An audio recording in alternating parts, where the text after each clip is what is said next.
is now 6:30. Call in order the Trophy Club Mud One Board of Directors regular meeting. Um, Everyone's here except for Director Chapman. It's March 1st and it is 6:30. We have a quorum.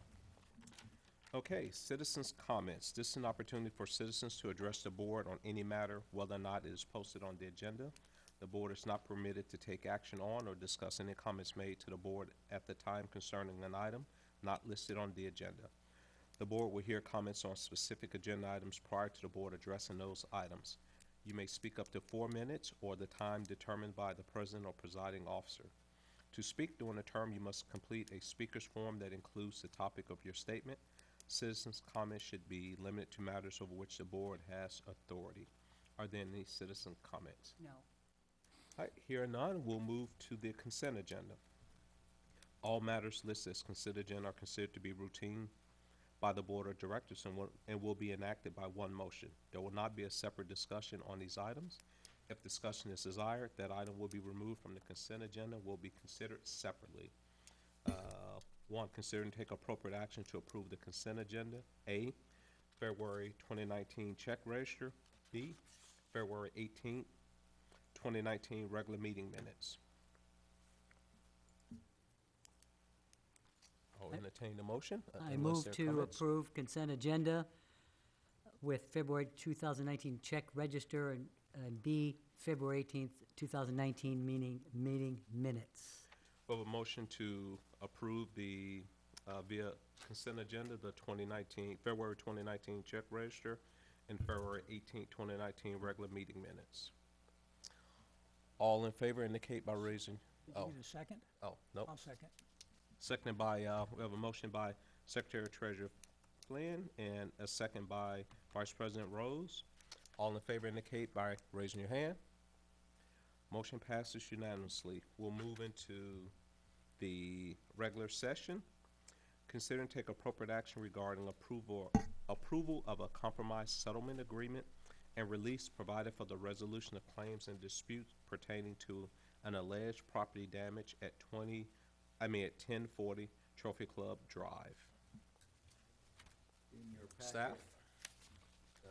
In your packet is a proposed settlement agreement and release that would be executed or entered into between the district and the owners of property at 1040 Trophy Club Drive. The intention of the agreement is to resolve any and all claims related to or that could arise in connection with a water line break that allegedly caused damage to the property.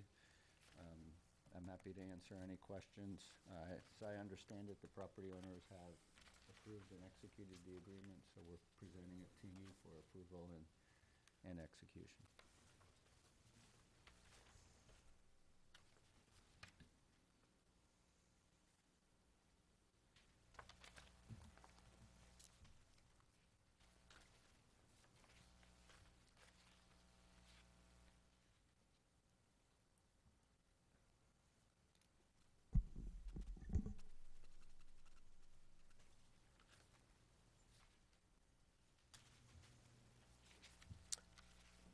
Vice President Rose. I move to approve the compromise settlement agreement and release between Trophy Club Municipal Utility District Number 1 and Carmelo Cepeda and Patrick G. Cepeda.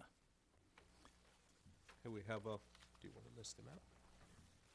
We have a motion by Vice President Rose to approve the compromise settlement agreement between Trophy Club Mud District 1 and Guillermo and Patricia Cepeda.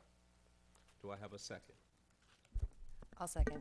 Second by Director Castanway. Any comments? Hearing none. All in favor indicate by raising your hand. Motion passes unanimously. Item number 3, consider and take appropriate action regarding noise assessment performed near the wastewater treatment plant. Staff?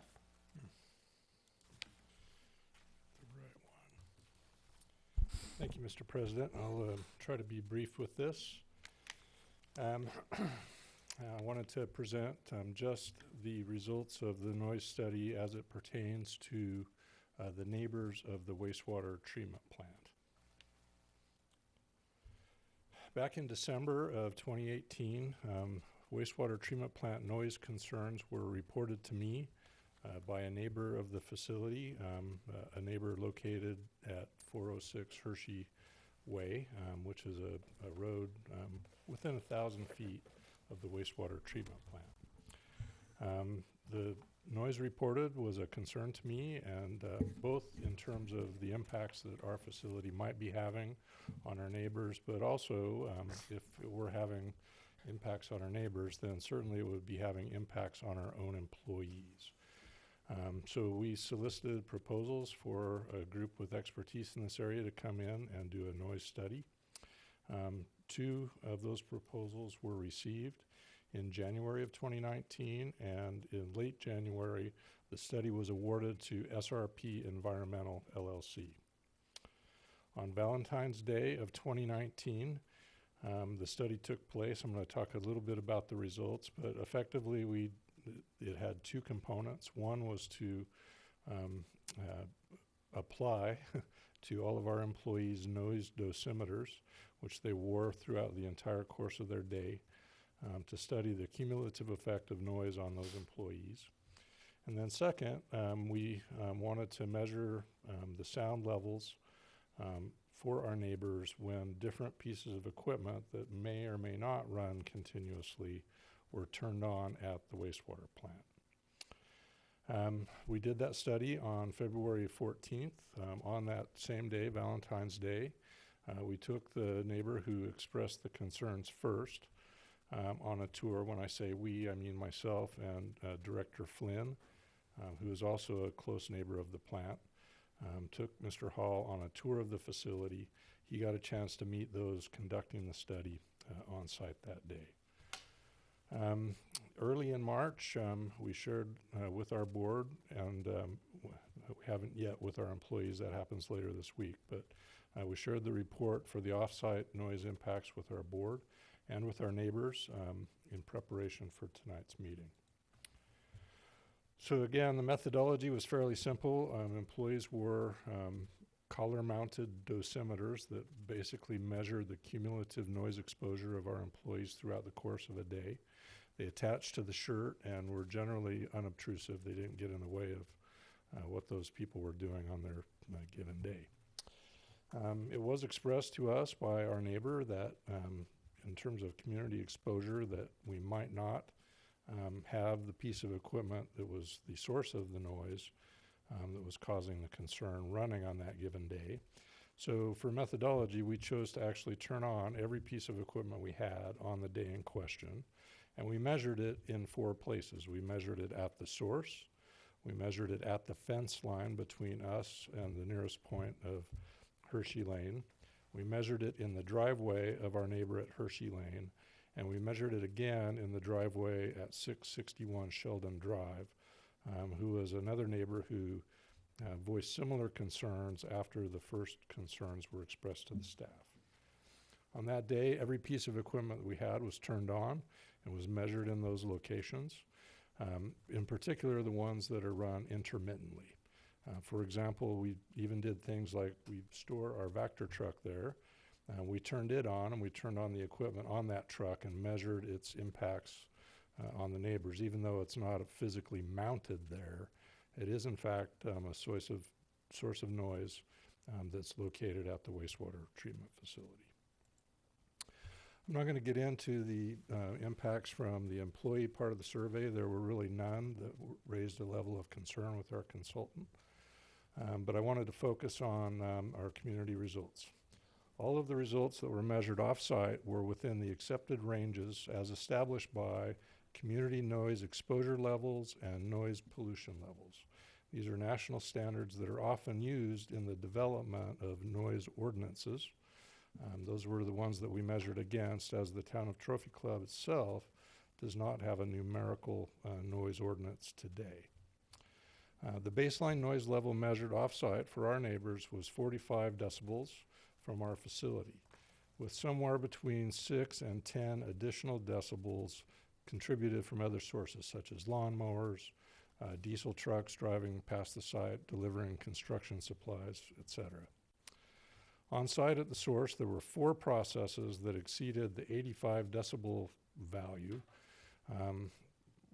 One of them was a saw, which was not measured like within inches. It was a saw that was several feet away. We measured it, and then they backtracked that number to be larger than 85. So when you look in the appendix of the study, that one shows up as like 72, but using the formula, it's imputed to be higher than the 85 number. The loudest was the digester blowers. So I wanted to just say that straight up. When you talk to our own employees, is there noise that comes from the site? Yes, there is. What's the noisiest devices on the site? It's the digester blower. So let's just take a second and look at those. Here's a picture of them. In the plant upgrade process, now again, I would remind everyone that we did not expand the plant, we upgraded it. We improved the equipment that we had.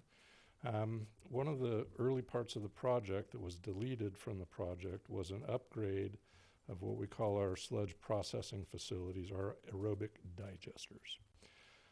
So these 4 pumps that you see here come on and they push air into our aerobic digester basins. This is a place where we take water out of the main unit process. We push it up into the basins that are at the top of this pink structure you see in the background. And we keep air in it so that it does not go septic. Usually in the morning, if it's a day where we're going to run the sludge presses, we'll turn off the blowers in the morning, let it settle. We can decant the water off the top that's clear, and then we withdraw the thickened sludge at the bottom to send to the sludge press. Here's a really lovely picture of what it looks like up on top. You can see the blue pipes that were coming out of the pumps here. And you can see that the basin itself is being aerated. We know that these are loud devices. When you stand near them when they come on, there's a startup noise that's louder than their steady state noise.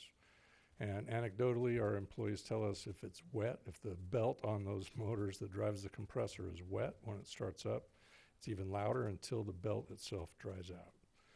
So this, in fact, is the source of the noise. Again, we never suggested to anyone that our plant doesn't make noise. It does. It takes a lot of pumps for air to do this work, and it is having, according to one of our neighbors, off-site impacts. So that was basically the summary of the results that I wanted to share with you. They effectively affirmed our conclusions about what was this primary source of the noise, and I'd be happy to try to answer any questions that you all might have. As part of this incident, a couple of videos were sent where noise was recorded, presumably with one of the individuals that were impacted standing in front of their house or their driveway or near their residence, and you could hear a audible hum in the background. Were you able to reproduce that when this equipment was operating? We turned the equipment on, we measured it in the 4 locations. So there are other factors that come into play. Which way is the wind blowing? Is there cloud cover? These kind of things make a difference in terms of how sound is attenuated through the atmosphere. We do know that during this period of the year, there's no foliage on the trees that stand between us and the fairway. The resident in question lives on the other side of the fairway. So, it's probably the noisiest part of the year, and that foliage is not there. I've witnessed those videos. I agree that there's sound on those videos. I guess I would argue that it's qualitative in that sense. I'm aware that that individual contacted our consultant today and suggested that he was going to buy his own sound measurement equipment. That's great, as long as it's calibrated to the standards that are necessary. We're not suggesting that our plant does not make noise, it does. But we do not feel like we're outside of the normal boundary, the bounds of noise that you would expect from a facility like this, that treats our waste to a proper level before discharge back into the environment. So let me weigh in a little bit here, since I'm a neighbor of this individual. And as the crow flies, our home is probably 1,500 feet from the plant, 2,000. I mean, we're kind of directly the other direction. So, and I know this particular neighbor since he's in our area.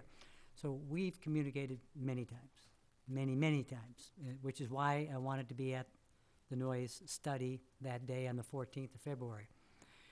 What has been most concerning is that this individual has many times said to me, well, it's an intermittent noise, meaning it's not happening all the time, not every day at 4 o'clock or 2 o'clock or 8 in the morning. In fact, to that end, I've walked the dogs every day. So every day I've gone by that area, his driveway, the golf course, the maintenance area up to the gate, at all different times of the day and night, just trying to find out what's going on. As Carmen says, I mean, you hear a noise. There's no question about that. But the way it was explained to me, and I think to Carmen several times, was at times this is an astronomically loud noise. And maybe, Greg, the video you talked about that was sent to you and others kind of alluded to that. I haven't heard that. Not that it hasn't happened, I just haven't heard that. I asked the neighbor specifically, anytime you hear that noise, call me. Text me, call me, whatever. I'm right around the corner so I can kind of hear for myself what's going on. And literally after that February 14th meeting, I didn't hear anything for more than, well, it's a month now, but weeks. And waiting for that call to say, hey, there it is, come on over. So I'm not sure what more to add other than what Carmen says in that one particular area is the only thing probably I've heard, and And just to add to that, I believe Mr. Hall is sincere as he describes the experience that he's having. And, I take it at face value. It is what it is. And if the wind's blowing a certain direction or certain atmospheric conditions are occurring, you can see how the noise would be exaggerated or exacerbated over where he lives. But when you look at the picture, this facility is actually bounded on two sides, one by concrete wall and on the other side by cinder block. Not too far from that is another vertical wall that's a steel wall on the outside of our sludge press building. None of that is within line of sight to Mr. Hall's house. Now, over to your house, it might be a little closer, actually, that there's a line of sight through there. We've heard anecdotally that there are other sources of noise in the area. And, I would add that there are, in fact, potential solutions to reducing the amount of sound that comes from this facility. How much money to spend on those, I think, is probably a policy decision.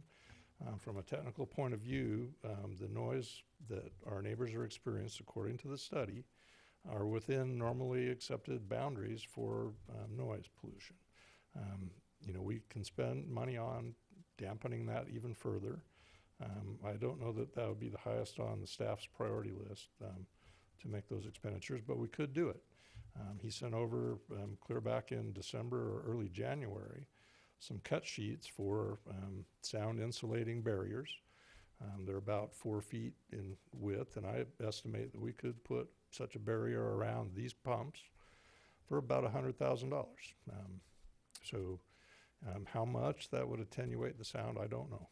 But it would, I believe, based on what I see on the cut sheets, that it would attenuate that sound and reduce it.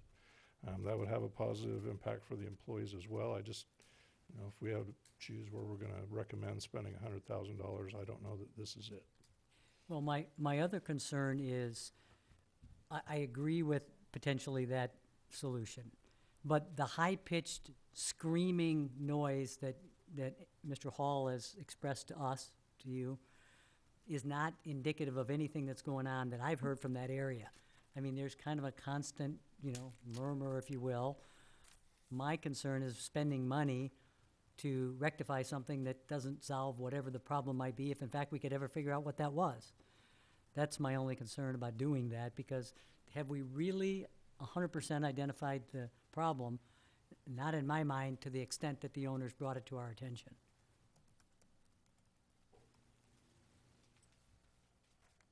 Any other comments? Uh, Vice President just- Rose? Just briefly, looked at the study, looked at the decibels, and then went out and pulled up a noise level chart to see what that would compare to. We're operating basically, we talked 45, maybe up as much as 55 decibels. Light traffic is 50. A refrigerator in your house is operating at 50. Conversational speech is 60, and an air conditioner is 60. So we're operating in a lower level of noise at his driveway, less than conversational speech or an air conditioner. So if there's something else going on out there, this study, after spending, I think it was 8 hours out there, certainly didn't identify it. And so, I mean, if the staff has noticed something else out there, I'm sure that they'd be able to bring it up and focus it through the general manager back to the board and identify exactly what the issue is. But when I look at this, I just don't see it. I don't see the problem that we need to put a solution to at this point.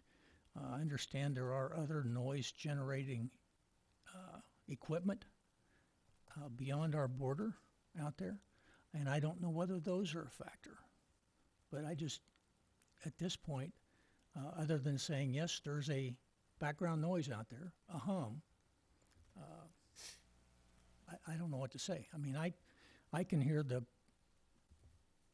mowers on the golf course inside my house when they're out there working. That's one of the benefits of living on the golf course. I would say that looking at the employee side of this chart, I would strongly, since you're in next to that equipment and near it, I would strongly encourage the employees to follow ear protection guidance out there, and especially around that vac truck when you're not operating it. And I know that from working in a noise-sensitive environment or a high-noise environment, jet engines, that one, it's important to you to do it. You don't feel hearing loss when it happens. There's no sensation that your hearing's being hurt. And the other thing about it is it has a tendency when you're wearing ear-type equipment to take away your sensitivity on what's going on around you in the environment. So not only protect your hearing, but be more aware of your operating environment as you work. I think those are key items. Carmen, you don't have an aerial, do you, of the entire area? I know it wasn't in your, I can get one fairly quickly if I'm connected to the internet. Am I connected, Lori? Yes, you appear to be.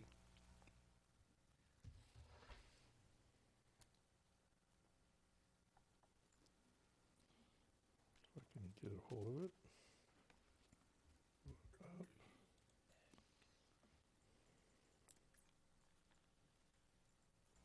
Doesn't seem to know where I'm at. Let's go right here.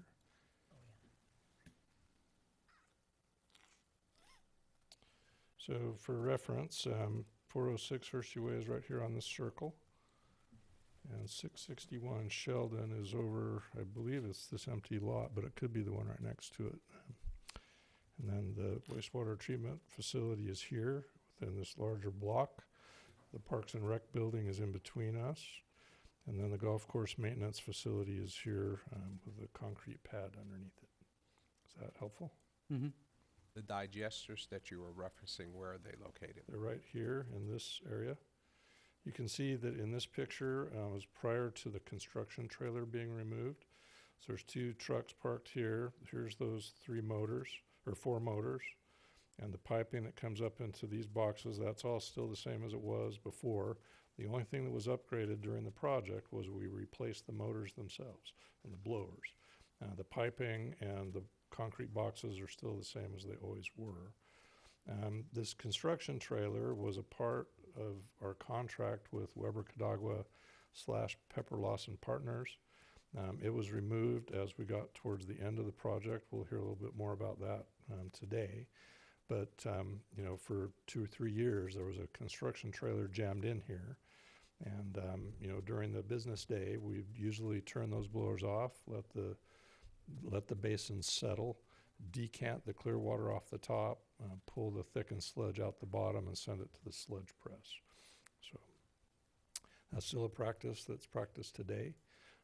Mike tells me that we don't press sludge every day, and we typically don't press it on weekends. So the blowers are running, you know, basically from on a day that we do press sludge. Let's say we get done at 3 in the afternoon, they run from then until the next day that we turn the blowers off to let them settle. They typically run all weekend long, and perhaps we're only doing on average 3-4 days a week. Max 3. 3 days in terms of what we're pressing there. Again, this is an old picture. You can see it's been updated in some of the imagery, but you know, still shows, you know, before the northern or the eastern concrete roads were poured. Any other questions, comments? Thank you. Based on the comments I've heard, my assumption is the board doesn't want to take any action on this item. Yes. Are we going to, Mr. Hall just showed up, I just let the board know that. Okay. I don't know if he wants to speak on the. Would you like to make any comments? If you would, please come forward, announce your name and your address, and please begin. And thank you for coming. What time did this start? I apologize for The meeting started at 6:30. 6:30? Okay. For some reason, I thought it was 7. My name is Aaron Hall. I live at 406 Hershey Lane in Trophy Club, 76262. Do you need phone number? No. No? Okay. I missed a big portion of what was discussed. I just caught the tail end of it, so I apologize. I live at the 406 Hershey, the last house in the cul-de-sac. I moved in end of August of 2018, and I've taken numerous videos on different days and times, just documenting this kind of humming noise that I've heard. And I've sent it to Steve Flynn as well as you, Greg. And Steve was kind enough to set up a tour of the plant, and Carmen walked me through the plant and just the different areas. And spent quite a bit of time just describing, you know, the functions of the plant and the different equipment. From the pumps, blowers, generators, basins, it's quite a process. I really had no idea the magnitude of that facility. But during the tour of the plant, we went to the north end of the facility, which is what you guys were just talking about. And I think Carmen refers to that as the aerobic sludge basin. And there's a concrete wall that covers the north side as well as the east side of that area, and then the west side and south sides are left open. And within that sludge basin, I guess there's 3 pieces of equipment, which I think page 9 referred to that as the digestive blower, and that was definitely the loudest piece of equipment that I heard while on that tour. Last Sunday, March 10th, David Stout over at 661 Sheldon sent me a text and said, "Hey, do you hear the sound?" I said, "Yeah, I've heard it all day." So I drove over to the north side of the plant to where the concrete wall was and took video, and I could hear that same sound in the video that I always hear. Monday morning, the next day, I didn't hear the sound.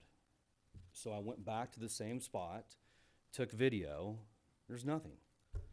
So I just assumed that those digestive blowers are what's causing that high pitch hum, because literally Monday morning I didn't hear anything. I know when I did the study, there was additional noises that would need to be extrapolated from the study based on construction activities, mowing, airplanes, etc. But again, I mean, based on the proposed numbers of the 56 to 60 dBA, if we're just using that as this level that we have to meet, even though as far as I know, there's no particular noise level notated in Trophy Club sound ordinances. I didn't see anything there. So this is just a guideline or a baseline to go off of. but I don't think it's a stretch to hit sound levels higher at 55 at either location, especially considering sound is usually higher at night and other circumstances such as cooler air and humidity play a factor and can cause elevated dBA levels. The sound study was conducted during the day. I believe it was over by 4:15 in the afternoon, and the high was 81 degrees that day. It's pretty hot. So, you know, I downloaded a decibel meter app, used it one day. I had a reading over 55, but I don't know how accurate that thing is. David did the same thing, and he had a reading of like 40 to 45, I think it was, Steve. At the end of the day, you know, I'm just looking to not have to sit in my backyard and hear a humming sound. That's it. And it's a nuisance. It's annoying. We have the technology and materials that can easily fix and mitigate the problem. And I'm just asking the board to please look further into a potential fix that will help reduce the sound level, especially from that particular area of the plant. I'd like to see if it's possible to get a privacy fence installed. There's like a chain link fence with 3 layers of barbed wire. It looks like a prison facility over there.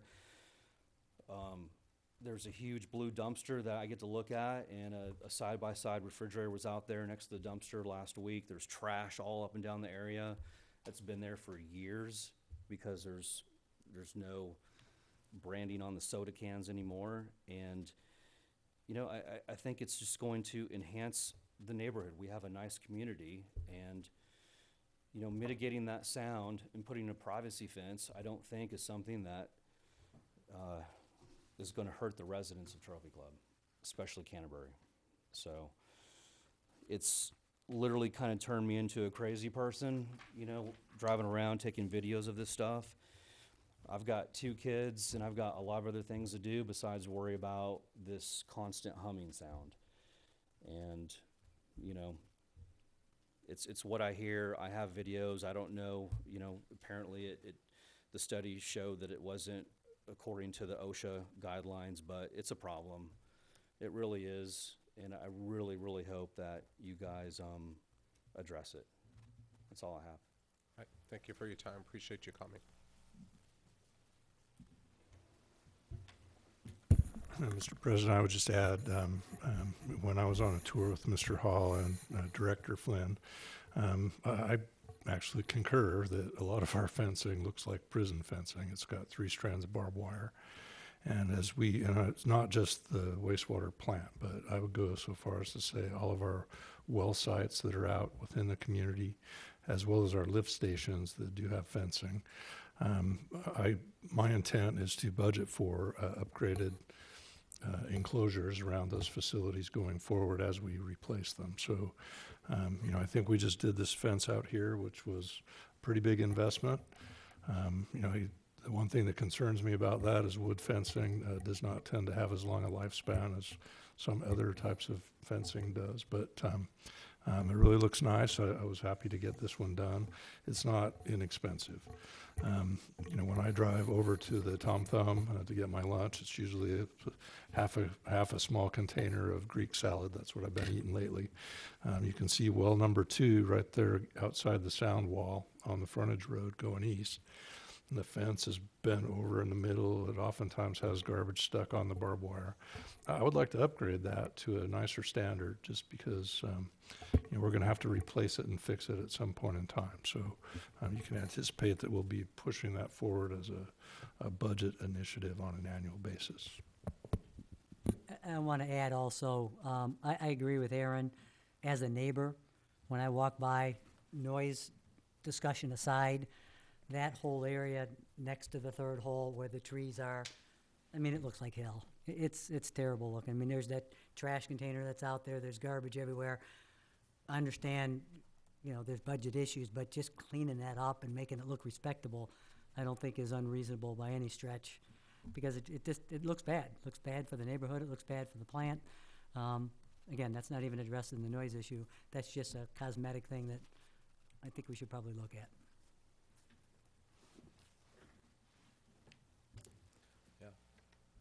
If you could have someone take a look at that mic, or Carmen, if you can have someone take a look at that, that's, dumpster, or is that?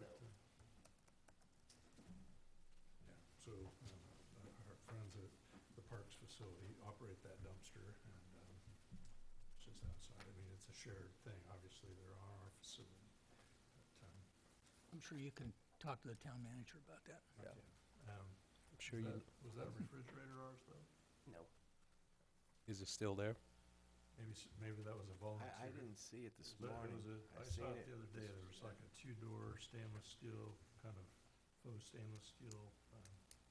Somebody might have just dropped it off and said, well, it's close to a dumpster. So we get that on occasion too.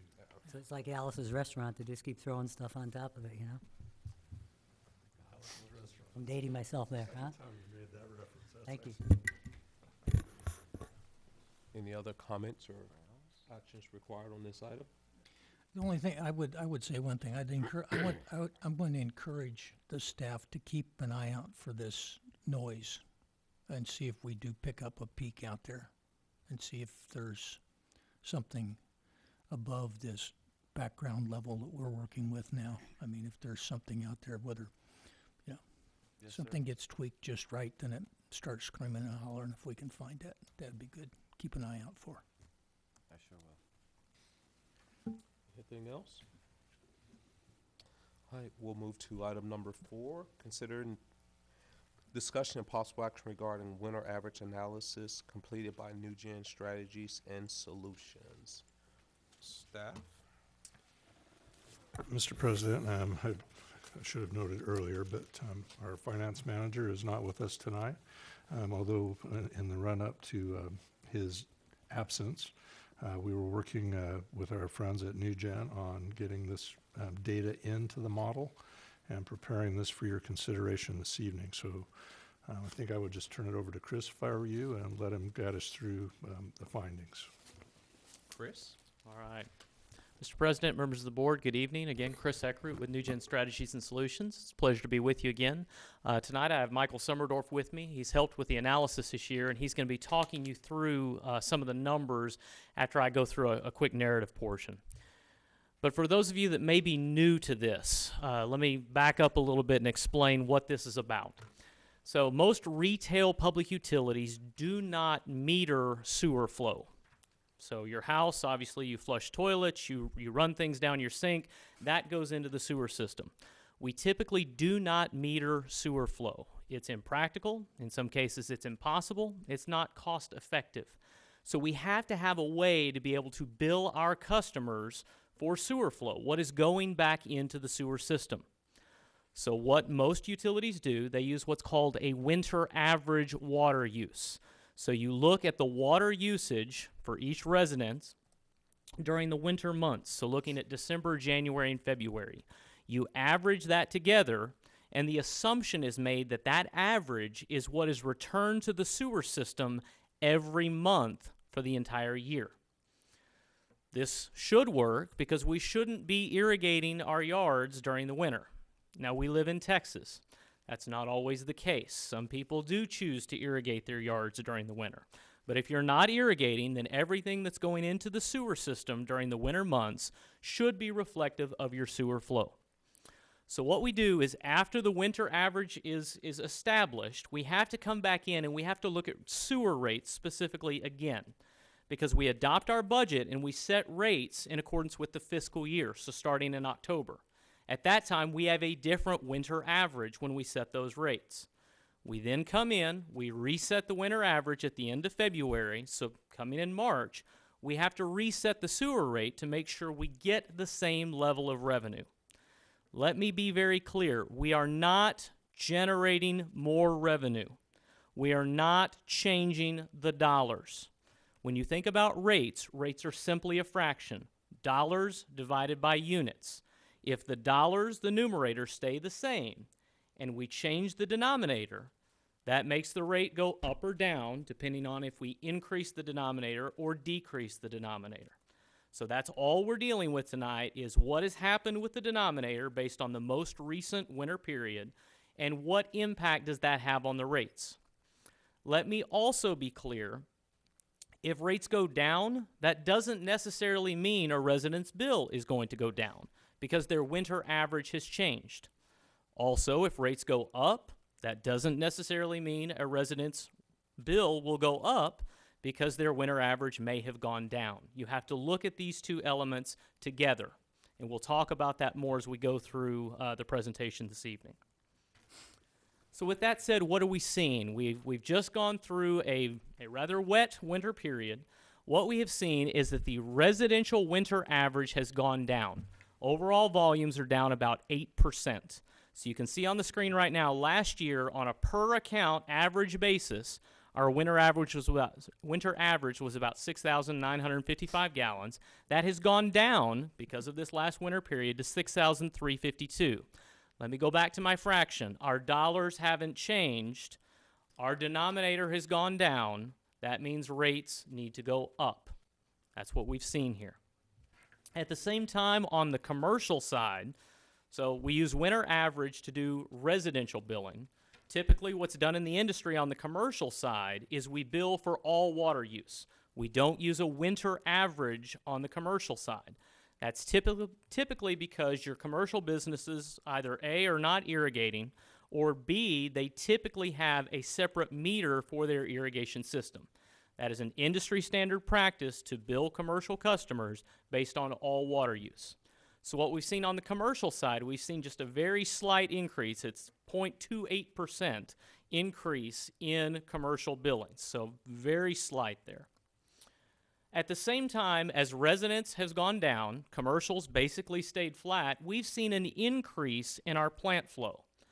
Well, why, if usage is going down, why would we see things go up at the plant? That's typically due to what we call infiltration and inflow. We have rainwater getting into our system and being sent to the plant to be treated. In the past, as we've struck the allocation, taking the dollars that we need from commercial and residential, as we've gone through this allocation process, we've made an adjustment for an assumed 5% infiltration and inflow factor. Well, because of what we've seen, residents going down, plant flow going up, we know that our I&I is also going up. So instead of using 5% this year, we're using a factor of 8% when we strike the allocation. As Michael gets into the numbers, what you're going to see is effectively this, by adjusting this, we allocate 72% of our needed volumetric revenue to our residential class. That is consistent with what we've done the past 3 years. This is the third time we've done this. We're keeping our methodology consistent. We're keeping our numbers consistent as we allocate that revenue. But let me again say that as Michael comes up and talks about numbers, you're going to see an increase in the residential rate. That does not necessarily mean someone's bill is going to go up. Just because the rate goes up, if their residential average went down, their bill will possibly stay the same.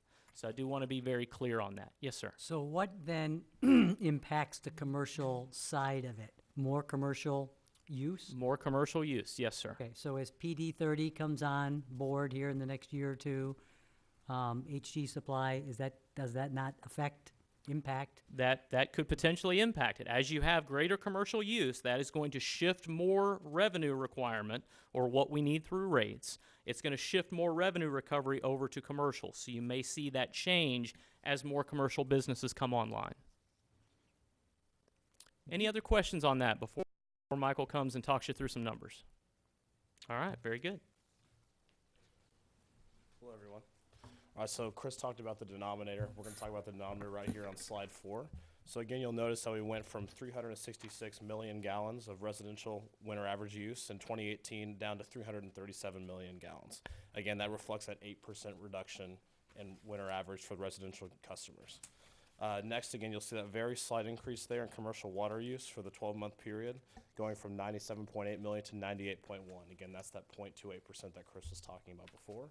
And again, that 8% infiltration inflow increase is reflected in the increase in plant flow from the 368 million to 380 million in 2019. Moving on to slide 5. What we've done here is, again, now we're talking about our dollars. We'd had a fiscal year 2019. Oh, sorry, go ahead. You said that the actual residential use went down. That's an 8% factor? That's correct. Okay, thank you. Any other questions on slide 4? No. Okay. All right, moving on to slide 5. Here, now we're going to talk about our dollars, our revenue requirement. Again, our fiscal year 2019 revenue requirement was $3.41 million. What we did is we took out our billed sewer revenues for October through February to get our total adjusted revenue requirement that we need to generate through rates between March and September of next year. That leaves us with $2.1 million. We took out our projected minimum charge revenue, which leaves us with our volumetric revenue requirement of $1.419 million, which again is 70% of our total revenue requirement. Again, that 8% reduction in revenues is over 70% of our total pot of dollars that we need to generate. Moving on to slide 6 here. Again, this is going to show how we developed that 72% and 28%, which again has remained consistent year over year. You'll have your total prior 12 months of plant flow, which is $380 million, less that 8% infiltration inflow that Chris discussed earlier, less our commercial consumption, which leaves us with a remaining flow attributable to residential customers. Again, you'll see that 72 and 28% there on that total $350 million total flow less I&I will again give you that residential flow of $251 million and the commercial flow of $98.1 million that you saw before. Okay. Moving on to slide 7 here. We got allocation of that $1.419 million back on slide 5. Again, we took that $1.419 million times the 72% and the 28% to get our allocated revenue requirement dollars that we need to generate through rates for residential and commercial customers. So let's talk commercial. So that commercial revenue requirement of $397,000, we took that over our total volumes that we projected we'll generate from March through September, and that left us with our unit rate per 1,000 gallons of $6.37. Again, a small but 7-cent increase based on the rate before. Again, we're not changing our minimum charge. This is just simply the volumetric revenue requirement needed through commercial rates. Moving on to slide 9, this is the commercial customer bill impact for any use between 5 and 25,000 gallons is laid out there. Again, important reminder here is the difference between commercial and residential billing is residential customers are billed on winter average, commercial customers are billed on actual water use. Does the 25 represent the average monthly gallons per commercial user? How was that 25 selected? This bill impact is what we had used previously. I do not have on hand the average commercial use right now, but that's something that we can get for you.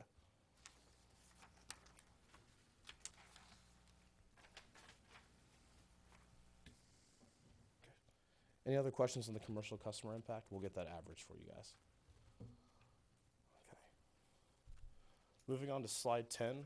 This is as a result of that 8% reduction in residential winter average volumes. Sorry, can I go back? Sure. I want to go back to this, massive building we're doing here, at least in a couple areas.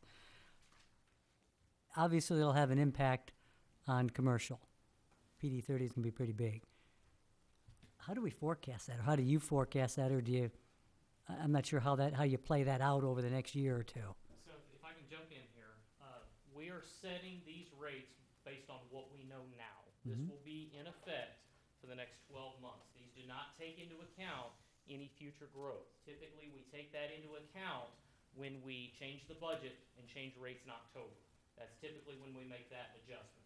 What we're here tonight doing is simply a math problem. We're not assuming any growth other than taking for our minimum charge earlier that Michael talked you through, where we back out the 682. We're taking today's customer count multiplied by the minimum charge going forward, but we are not. Yeah, that I got that. I understand that. I was more looking forward. When we do our rate study at the end of the year before we do our budget, that's when we will factor in additional amounts for anticipated volumes from new development. Yeah, this is almost a true-up exercise to get current on this year. Yeah, I knew what we were doing. My question was more looking forward. Yeah. Okay. Any other questions on slide 9? Again, here on slide 10, These are the rates that we developed based on the 8% reduction in residential winter average flow. Slide 11 here reflects how we've determined the tiered revenues, or revenues by tier, based on the new unit rate. Again, that'll be the 1.022 million there on the bottom right-hand corner there. Again, we're taking our build volumes for that winter average period times our unit rate to get our revenues that we need to recover through the new unit rate. One thing that's, just in case folks aren't aware of it, it's important when you look at this particular chart. This is a chart that you start off in your first 4,000 gallons are billed at the $3.80, and then you have that expense, and then you move to the next level. It's like a tax rate, you know, Yeah, you pay tax exactly. rate. Yeah, I didn't want to use that term though. No, we all pay taxes. But people are about to feel the pain, so it's too soon. 2 weeks, I'll be okay. Okay, go ahead. Oh, sure.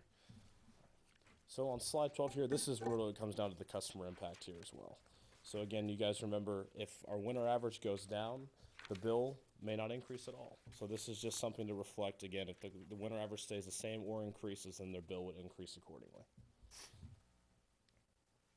And again, the residential winter averages was, I believe, 6,352 back on slide 3. That would have been the winter average per account for residential customers. So the average customer with the new proposed rate structure would experience roughly $3 and some change monthly increase in their sewer Correct. bill.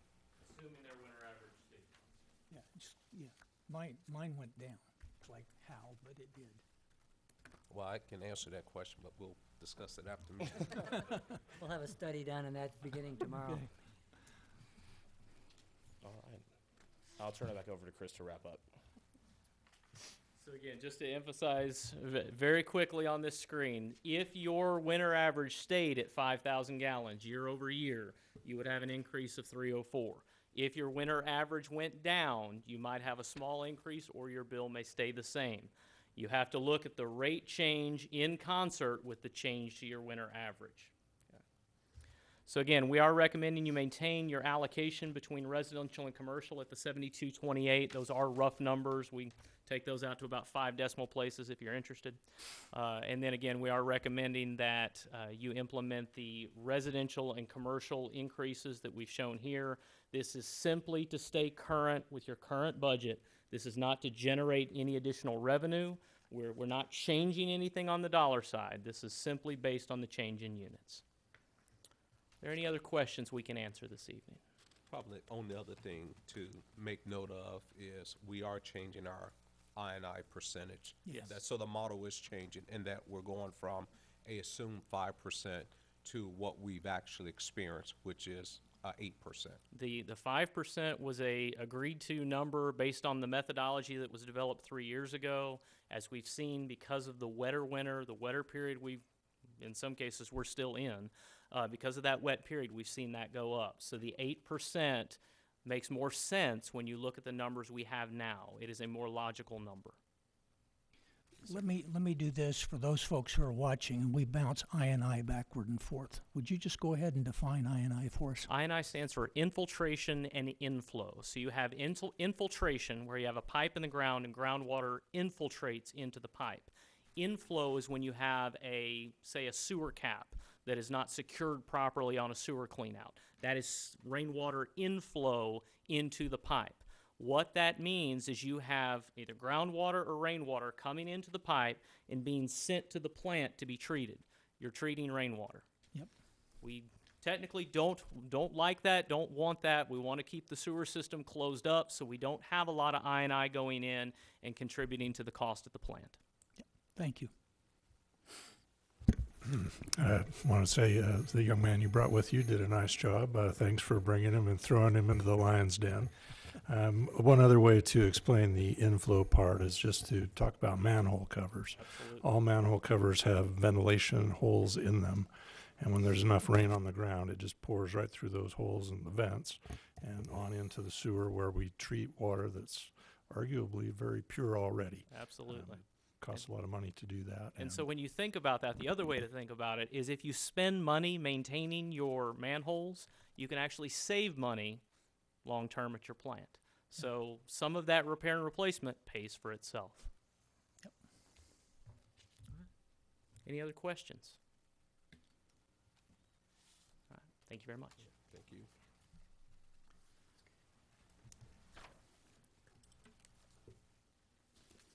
No questions?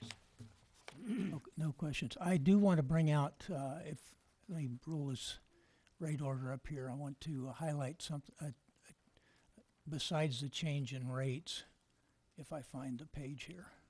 I think you want to wait till we get to that item. Oh, that would be true too. Thank you. No problem. Item number 5, consider and take appropriate action to adopt rate order number 2019-0318A, amending section 202 sewer service rates and set a effective date of April 1st, 2019. Is there any discussion on the rate order? Well, I'll make a motion and have some discussion. I move to approve rate order number 2019-0318A, and also amending section 202 of the sewer service rates and set an effective date of April the 1st of 2019. Okay, we have a motion by Vice President Rose to approve rate order number 2019-0318A, which amends section 2.02 of sewer service rates with effective date of April 1st, 2019. Do I have a second? Second. Second by Secretary Treasurer Flynn. Any discussion? Vice President Rose? Very quickly, if you roll to page 55 in the packet, you'll notice some red line information in there. And the long and short of that story is the first short sentence that's scratched out below says that a resident filling a pool due to maintenance or construction during the averaging month may request that the water used be subtracted from the usage of the month the water was used. The concern here is even though this is in the sewer service rates, that a customer could be confused and think that they wouldn't get billed for their water, which is not the case. It just doesn't get taken into the calculation part for winter averaging. And so what I did is I revised that, took that particular sentence and the corrections up above, and I included it in with reduction due to a water leak. So it now says a customer with a water leak during averaging months may request a reduction in the sewer usage calculation. Any customer filling a pool after resurfacing, construction, or major repairs during the average months may request that their winter average calculation be adjusted. So it gets it tied to exactly what it is. That's the change. Any other discussion, comments? I don't know if we want to hear from Mike on this. I know there was some considerable discussion about making it easier for those of us trying to make a determination on whether a winter quarter average adjustment makes sense relative to the standard language that you see in this paragraph. So if that's, I couldn't tell if you're modifying that beyond what the staff had pushed up as a recommendation. Because I think staff worked up this language, right? So Bill worked some language up and then we adjusted it a little bit more, Mike and I did. And Okay. The Yeah, reason so- why we like this is just because in the winter months, people would call in and say, well, my pool ended up being, an inch low, so I put an inch of water in my pool to maintain it because, it had pool maintenance in there. So I maintain think in this will take a lot of these, kind of gray areas Yeah. out of the equation. There's a fair amount of that. Okay. A lot of people wanting that, Yeah. so that'll kind of help. Thank you. Any other question or comments? Okay, we have a motion and a second. Does everyone still remember the motion? Okay, all in favor indicate by raising your hand. Motion passes unanimously.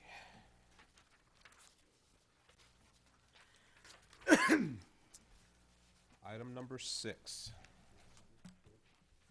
Consider and take appropriate action relating to issuance of $7.2 million in Trophy Club Municipal Utility District 1 Water and Sewer Revenue Bonds, Series 2019. A, receive report from financial advice regarding bids for purchase of bonds. B, award the sale of the bonds. C, adopt order number 2019-0318B, authorizing the issuance of $7.2 million of Trophy Club Municipal Utility District Number 1 Water and Sewer System Revenue Bonds, Series 2019, prescribing the terms and provisions thereof, making provision for the payment of the interest thereof, thereon, and the principal thereof, authorizing the sale of bonds, approving a paying agent registrar agreement, escrow agreement, and preliminary official statement, and containing other provisions related to the subject. D, approve engagement of special tax counsel for sale of bonds. E, approve payment of attorney general filing fee. F, authorize district officers and directors, financial advisor, general counsel, and bond counsel to take other actions necessary, appropriate, or convenient in connection with the sale of the bonds, including without limitation executing appropriate documents in connection therewith. Good evening, Mr. President and board members. Andrew Friedman with Samco Capital Markets. Passed out final numbers and then a summary of all the bids we received at 11 a.m. this morning that we'll go through. We had a very good day in the market, and I'll start by going over the bid results. You can see that we received 6 bids in total. We had 8 firms that were signed up that were looking at this. The best bid came from IFS Securities, and as I told Carmen as we were looking at this online today, I'd never heard of this bank before, and they're out of Atlanta, Georgia. And then we got the bids in and they won, and my firm, our underwriting desk, which works primarily in the MUD market in buying Texas municipal bonds, I talked to them and they said, well, they've actually been in the market for a very long time. They bid in syndicate with my firm. This was their first deal to go out and buy on their own, and we are the beneficiary of that because they didn't do quite as good of a job for themselves as they probably should have. You'll notice their bid is about 7 basis points better than the next bidder. So they were through the market, which is to our benefit. They may make money on this, they may not. It's for them to figure out in the days and weeks to come. But we're very pleased with their bid at 3.34% net effective interest cost. So we're very happy with that. They are a well-known entity, but they typically bid with larger firms who lead syndicates, so this is really their first foray. As we are concerned as the district, we don't care who buys the bonds so long as they close on them come April 23rd, and we have no reason to believe that they won't, and we're also holding on to a good faith check in the amount of $144,000 that is made out to the district in the event that they walk away from this transaction at any point from the time they place that bid at 11 a.m. until we successfully close on the 23rd. So, yes, sir. I'm not as familiar with this. Does all of these bids, they ever become public knowledge? Not necessarily. There's nothing that precludes them from becoming public knowledge. Well, I take that back. It's public knowledge if you have a That's what I mean. Yeah. if you have a Bloomberg terminal and are active in the bond market, you could see these results. We don't publicly disseminate them to. But if anyone asked for this information from the district, we would disclose it. Yeah, Okay. there's nothing proprietary about this. Okay. It's otherwise not widely distributed. Too late now. You ruined it for everybody, Steve. That's it? Get my Flynn Bank here, I should have, But again, this is a great interest rate we're very pleased with. As we started this process a couple of years ago, interest rates were even lower than they are today. They're still very, very low. But we were running under the assumption that by the time we got to issuance, we'd probably be around 4.5%.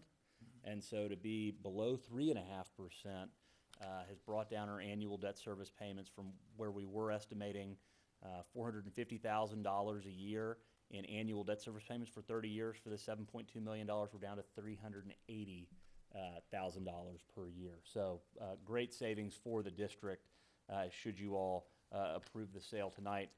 You can see the other firms that submitted bids here. The second place firm from the Baker Group, that's more of what my underwriting desk thinks the market is right now. So that's probably the rate we should have gotten. We are the beneficiaries, of course, of this other group wanting to make a name for themselves in the bond market. So I've included all of their individual bids. I'm not going to go through them, but you can see how they construct their bids based on our notice of sale, couponing and yield structure. We took the winning bid, placed those coupons and yields along with the proper amounts as approved by the TCEQ into the final numbers, which was the second handout here for you. Based on that bid and the premium that they bid on this, we're going to issue $7,080,000 of bonds.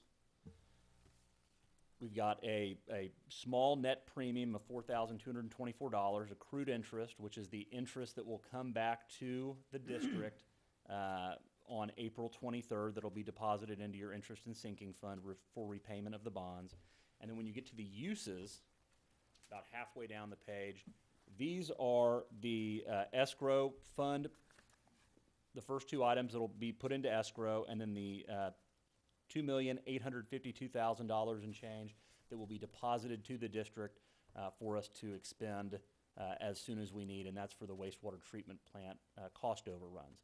The remaining funds are locked up in an escrow account by order of the TCEQ.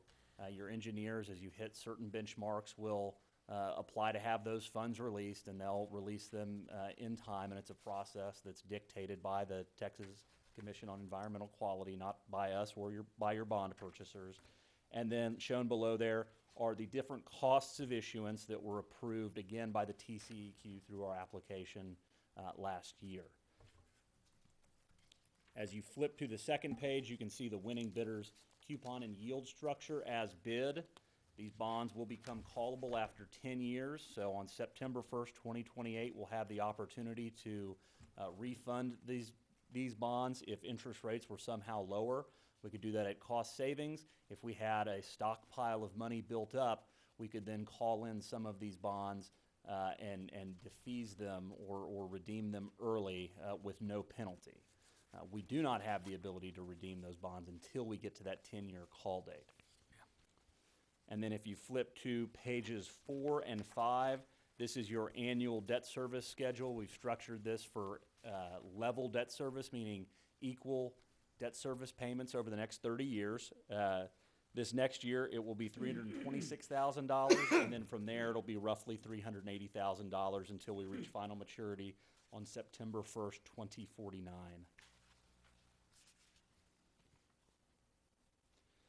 And then the very last page details the different statistics, and I will point to, because we reserve the right to restructure this after we received the winning bid, because we estimated interest rates were going to be higher, they came in lower, gave us the ability to amortize our bonds more quickly, meaning put more principal in earlier years. The more you do that, the less interest you pay. And so by being able to do that and keep those equal debt service payments, that brought the NIC, the net effective interest cost, down to 3.29% from that winning bid of 3.34. So another 5 basis points came on through restructuring. Again, very happy with the results of the sale. We always try to be conservative going in and being in the planning process of something like this. And so we're happy to report that interest rates came in better than we were projecting over the last couple of years. And we feel very confident that you've gotten the best deal in the bond market today. Just a question, you mentioned 3.29, or is it 3.2? On the bond statistics? Yes. Last that page down here is- is 3.206. Yeah, I saw a different number than I turned away from. And it, there, trying and to there are find- many different numbers on there, so I apologize. You've got I call it the second paragraph, arbitrage yield, true interest cost, net interest cost, the NIC, 3.29%. And which page is this on? This is page 6.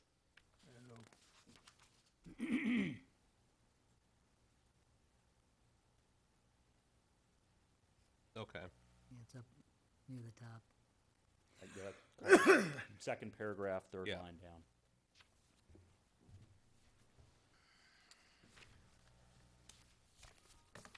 So again, as a result of the implementation of your rates a couple of years ago now, your available funds have reached a point, there's no issue with meeting our coverage requirements, meaning we've got to generate 1.1 times net revenue over our annual debt service payments. We're well beyond that, so you're in great shape. Do you happen to know where we are currently? It was 3.13x, so very much above. It can be a little bit misleading, though, when you consider what we look at from a security standpoint versus the functionality of how you actually operate. For generating that net revenue number, you're taking your revenues less your operating expenditures, which would exclude capital outlay that might be for ongoing projects, in order to determine that, because in a worst-case scenario, you could simply scratch doing any pay-go type projects throughout the year. So it boosts that number for the ability to issue debt, but that could be a misnomer or give you a false sense of confidence, depending on what your actual plans are that bond investors aren't necessarily privy to without doing a very extensive dive. In other news, we did have our AA- credit rating affirmed. Went through that credit rating process with Carmen and with Stephen. I know that we're going to talk about your reserve fund in an upcoming item, and it may be a little bit more beneficial to hold off on reviewing the rating report until then. I believe you all have a copy of that rating report. I think it's a very good read. In visiting with the rating analysts and talking through other policies that you all are looking to adopt or revamp and beef up, you're already in a great position as they see it. There is some upward pressure on the rating, meaning getting a bump from AA- to a AA category. They expect that would happen not in the near future, meaning the next 2 years. They want to see a couple to 3 years of continued operating performance at the levels that we showed in 2018. If we do that, we could be looking at a rating upgrade. Again, that's all dependent on the audited information that comes out in the meantime.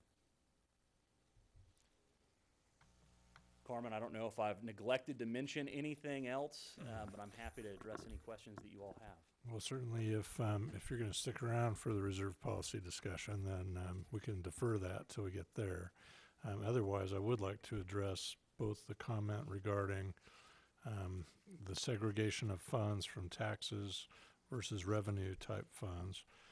If you are going to stick around, we can just wait till after the brief presentation. Well, I'm happy to address it, all of those things now. And so Standard & Poor's, and they mentioned it in their rating report, and it's something that I had visited with prior management with probably before we sold our last bonds in 2016. When you look at our audit, it's very difficult to determine the revenues and expenditures of just the rate-paying portion of our utility system. We've got the fire department, we've got taxes that are coming in for not only fire department bonds that are outstanding, but also we sold previously unlimited tax bonds for our utility system. Standard & Poor's, in trying to determine a credit rating for us, had a very difficult time in being able to segregate what's paid for from our taxes, what's paid for from our utility system, and they would really like to see a bifurcation of the utility that's more reflective of how we operate in reality. And that is going to require some extensive changes from an accounting standpoint. It's nothing that you cannot do, but it's probably, and in my opinion, something that you should do, because as we look at selling revenue bonds, the bondholder that buys a revenue bond is only entitled to the revenues that come into the system via your ratepayers. They're not entitled to the funds that come in from your taxes. And so it's very difficult, one, for me to just generate a pro forma without having a bunch of back and forth with district staff to say, okay, now how much of your administration's covered by your property taxes? Well, how much is covered by your ratepayer? So it would be it would make great sense in my mind to split that out and try to have your books reflect how you truly do operate. Standard & Poor's would like to see that happen as well, and that would be holding you back from a credit rating upgrade. It's not to say that you've done anything wrong. It's just very hard to decipher without really getting into the weeds. And so I'd put that forth to you all as something to consider as you head into your next budget.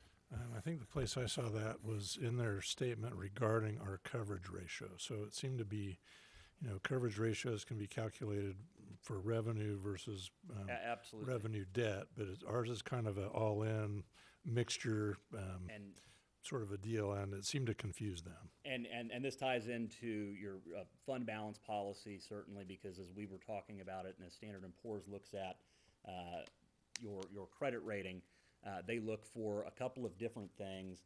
One, your all-in coverage, and two, I apologize, I wrote this down because I was on the phone with the rating analyst earlier today. Your all-in coverage, which makes up about 40% of the financial portion of your rating, and then your liquidity and reserves, which makes up another 40% of your rating. They had a very difficult time in determining that all-in coverage. They had to look at the entire system just altogether. There was no other way for them to do that. Our coverage is so good that we still rank at the very top of the risk category, meaning we're the lowest risk that they can assign us for that. But they had to include all of our unlimited tax debt. They had to include the fire department because there was really no way for them to strip out that revenue and expenditure from that side. And so they would also like to see those changes. As it relates to your fund balance policy discussion, I haven't had a chance to review that yet, but as Standard & Poor's is concerned, and they're somebody that obviously my close interactions with them, I look with the most concern at how they view any fund balance policy that you adopt. We rank at the highest levels we can in terms of our cash position, days cash available, and also just generally our all-in coverage. So we could do no better other than going up by one small notch, and it would require us to have unrestricted cash available or unrestricted fund balance of over $15 million. And that's an unreasonable thing for us to do because they look at your individual metrics. And they're not suggesting that, but they're only willing to give that type of high rating to a much larger entity. You are beholden to Fort Worth Water, for instance, which hurts your case a little bit. But there's no reason you couldn't get to AA. I think you're in a great place at AA minus. I think you can get to AA though, and I don't think you're going to get probably above AA, at least in the medium term. Were there any other practical recommendations that they suggested? No, it was really the bifurcation of the It was security the debt management policy. and adopting the debt management policy, which is something I've shared a draft of another client's debt management policy with Carmen, some of which is germane to the district, some of which is not, because you're not you're a utility system and not a city or a county. But there's certainly some great things in there for you all to consider going forward. I'd say in reality, issuers of your size typically don't have a debt management policy, has been my experience with the many clients that we work with. That's not to say that it's not a good idea to have one. You should be careful as you craft that not to put handcuffs on yourselves that will extremely limit your ability to issue debt for projects that may come around over the next several years. But I definitely encourage you all to look at that, and I think the policy that I sent you is a very good starting place, and we can certainly work through different metrics that might mean more than looking at assessed value, against debt load, because we're moving away from issuing unlimited tax debt and more into a typical revenue bond.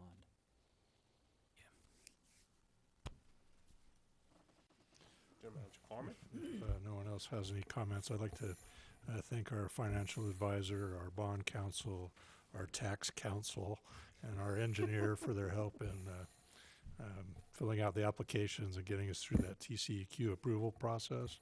I know that was a bit of a moving target, based on our effort to deal with the cost overruns that we're going to talk about here in a minute on the wastewater plant project.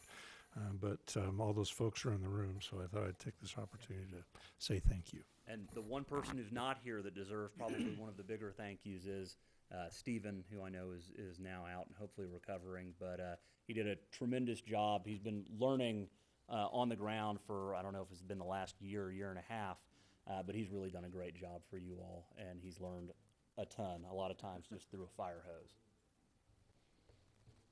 Thank you.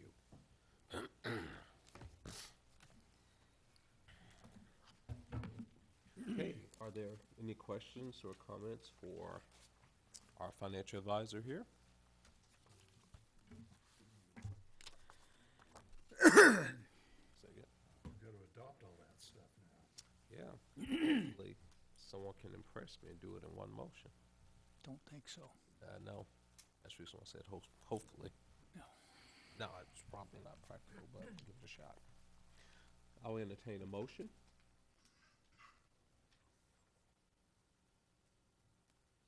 The recommended motion with respect to agenda item 3B would to approve the award of the sale to IFS Securities, Inc. at a net interest cost of 3.342290% in accordance with the financial advisor's recommendation.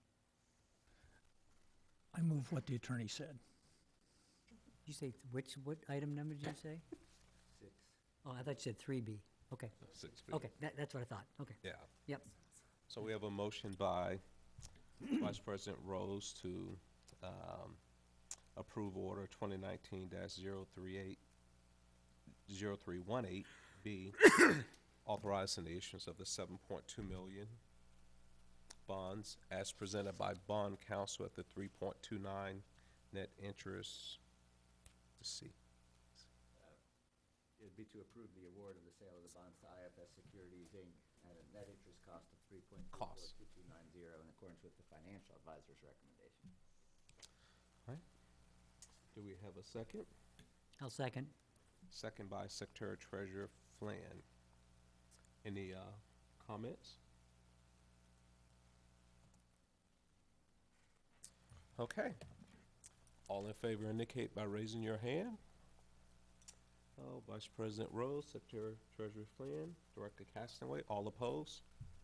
President Wilson, motion passes 3-1. The next item is a proposed order that would actually authorize the issuance of the bonds. The form of order in your packet is preliminary. Obviously, it was prepared for purposes of your packet before we had any information with respect to the bidder. If the board proceeds, which would be our recommendation, we would authorize that the board's approval be subject to incorporation of the information necessary to reflect the final bid that was just accepted and approved by the board. That'll include the name of the purchaser. We found out today there's going to be some insurance.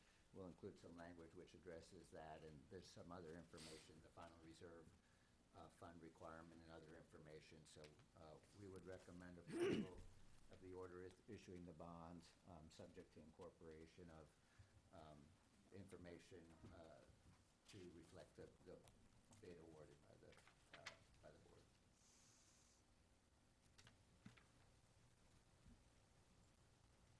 And I'm happy to answer any questions about that. Under the order, the board office approves the issuance of the bonds. There's a number of covenants in that bond order to levy rates as necessary to pay debt service. So each year when you work with your rate consultant, the debt service coming due for that year will be taken into account. And again, you're contractually obligated to levy rates as necessary to pay debt service. Do I have a motion? Is there an item number specifically, Tony, on that, or no? Steve, if I understand your question, it would be a motion to adopt order number 2019-0318B and to authorize changes as necessary to reflect the final bid. That's the motion out of Tony's mouth that I just wanted to propose. But that's still under That is 6. That's 6C. 6C. 6C. Yes, sir. So we have a motion by Secretary Treasurer Flynn for order number 2019-0318B to approve the issuance of the bonds plus authorize other changes as necessary to file the order. Incorporation of the final bid information awarded by the board, Incorporating the final bid information by as awarded by the board. as awarded by the board. Second.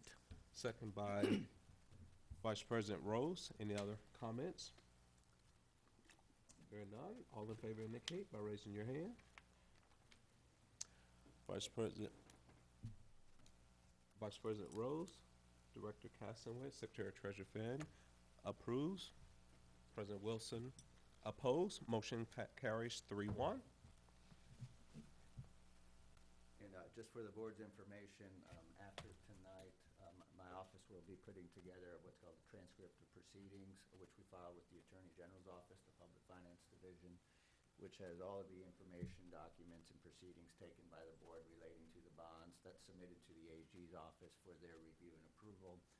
One of the items that's on your agenda tonight is to approve payment of the filing fee with the AG. But they will review that transcript of proceedings, ultimately issue their approving opinion, then we'll schedule a closing with the underwriter, and as Andrew indicated, that's proposed for April 23rd. Correct. So do we approve the payment of the attorney's filing fee at this point? So let me get, for the board's convenience, go in order. I just wanted to give you Okay. an overview of kind of what's going to happen after tonight. Agenda item D is to approve engagement of special tax counsel. A number of years ago, my firm elected no longer to serve as tax counsel. We generally contract out with other firms. There's 3 or 4 in Texas now who still do tax counsel work. I spoke to Carmen and Lori about this. The thought was that the district and the board would prefer to deal with one firm only.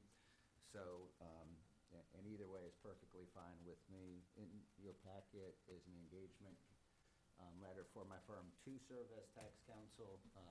I would contract with tax counsel, and it's just a pass-through fee. I don't make a nickel from doing this. The alternative would be to engage directly with tax counsel. They will render an opinion that interest on the bonds is tax exempt for federal income tax purposes. But because my existing bond counsel contract didn't provide for tax counsel work, we wanted to make sure it was addressed. Either way is fine. My firm will do it, and I'll contract with a firm, or you can engage tax counsel directly. But I think after discussion, we thought it'd be easier for you guys to deal with one firm only. And again, Agreed. Require an action to approve that? it would be, just to make sure there is tax counsel engaged. I'm looking for the page in the packet that's on. Click on the tax council engagement letter below. It's the last blue attachment. I'll go back to 1. It is Stand by. 140. I gotta get back to page 1. 140 is the page you're 140? looking for.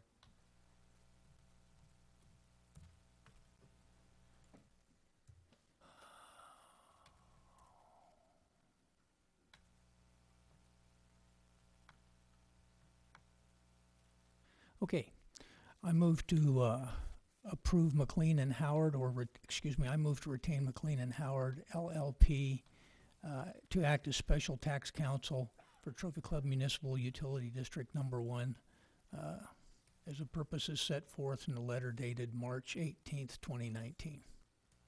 Okay, we have a motion by Vice President Rose to retain McLean and Howard LLP to act as special tax counsel for the sale of bonds related to the action thereof or within. I'll second. That's seconded by Director Castonway. Any other discussion? Okay. Here, no discussion. All in favor indicate by raising your hand. Got Secretary Treasurer Flynn, Director Castonway, Vice President Rose in favor. Greg Wilson declined. Not that I have anything against you, Tony. Motion passes 3-1. Okay, item number E. This is the payment of the Attorney General bond review fee that I mentioned before. By statute, that's set at 0.1%, the principal amount of the bonds. We would request board authorization for that. And we will, with the transcript, that check will be made payable. is it possible to bundle E and F in your, I know you're a legal extraordinaire, so.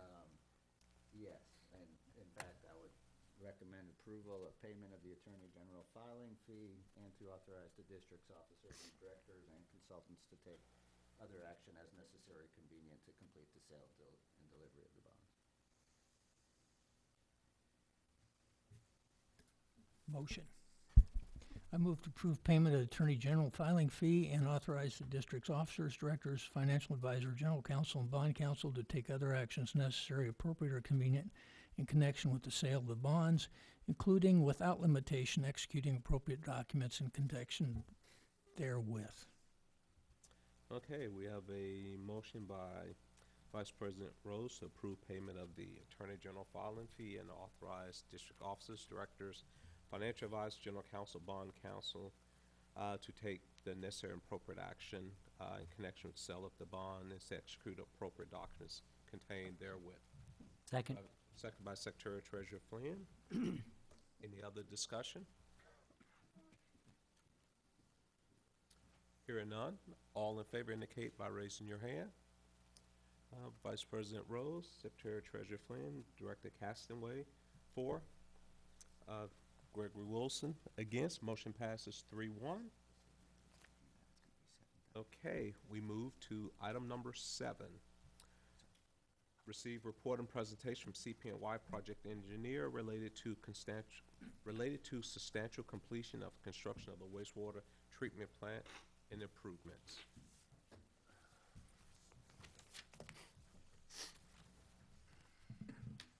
Good evening.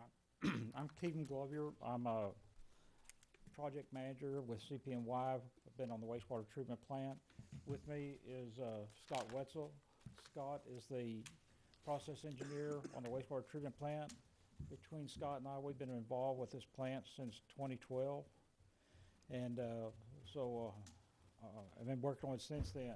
Bring a little information about where we're at. I'd like to show you, this is a partial payment request.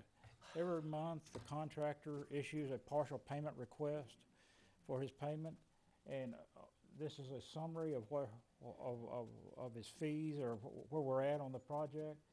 If you notice the numbers in red, what those are is where we disagree with the contractor as far as some of the fees he has requested, and so we revised those to reflect what we felt like was more in line with where he's really at and recommendation.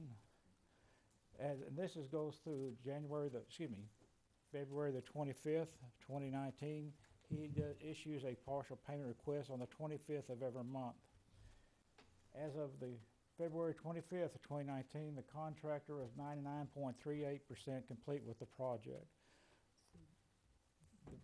The parts of the project that were not included, there was some concrete that we still have, we feel like needed extended warranty, so that has been taken out, and a couple other small items which need to be addressed by the contractor, which hasn't been. So in order to try to keep him on job, keep him moving forward, we have reduced that pay until those items are taken care of. In the upper left-hand corner, you'll notice there's 762 days of what the contract is of, and the elapsed time is actually 1,362 days. So the contractor, as of February 25th, was 600 days behind schedule.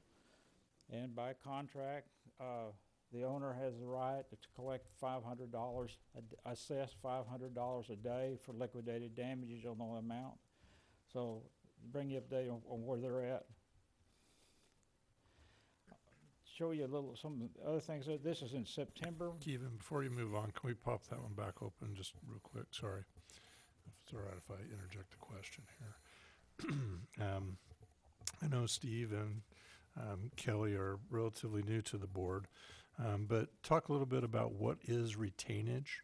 That's a pretty big number there, and you know, we've estimated that we're going to be around the 1.6 to 1.8 million over the original project cost, the bulk of that money being associated with having to pay our engineer and project inspector additional monies during the time where we're over on the contract side.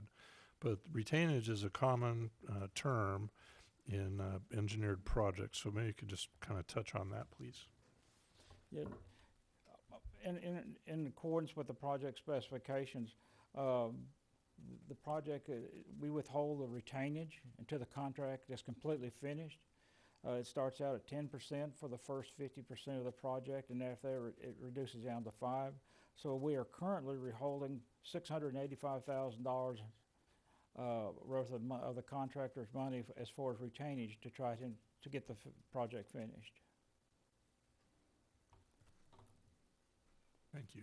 So that's money that we're still sitting on that arguably they're due. There's still a few outstanding items, but we're sitting on it trying to hold their feet to the fire. Yeah.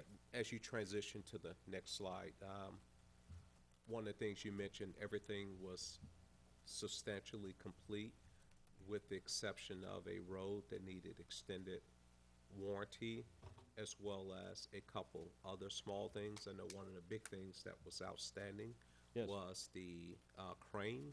Has the crane issue been resolved? No. And that's one of the substantial completion items that has to be addressed. But by the specifications, we paid the contractor for material on hand. And so by the specs, we have to pay the contractor for the crane because they built it. We did that. The contractor, in our opinion, did not put enough money into the project to install the crane. Like on the first crane, I think there were $1,400 is all he had. So that money, but we go ahead and pay him up, and so we're still withholding that money. In addition to that, we have the engineer has the right to recommend to the owner that other funds are held out to protect the owner. The foundation, which is a questionable deal, we're holding $10,000 of that, of additional money, of the contractor's money, to ensure that foundation is corrected. Still hadn't been. Foundation related to the crane or foundation related to something else? I'm sorry? Foundation related to the crane or foundation related to something else? The foundation on the crane. Okay. It sort of ties together there, and so we were withholding another additional $10,000 plus we're withholding another $5,000. But there's several spare parts. The contractor, by specification, is to supply the owner, and it's down to, we feel like, around $5,000 still spare parts that he hadn't supplied.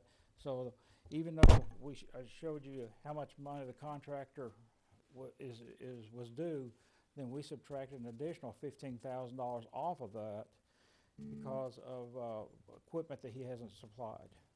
So, refresh our memory, where are we at on the contract, on the crane repair? I mean, it's been going on for a while, right? It's still an outstanding issue, I know that, but what are they saying, what are they doing, what's happening?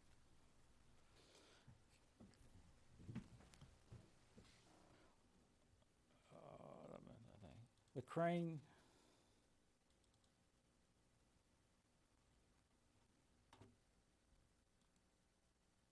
and you've probably seen this before.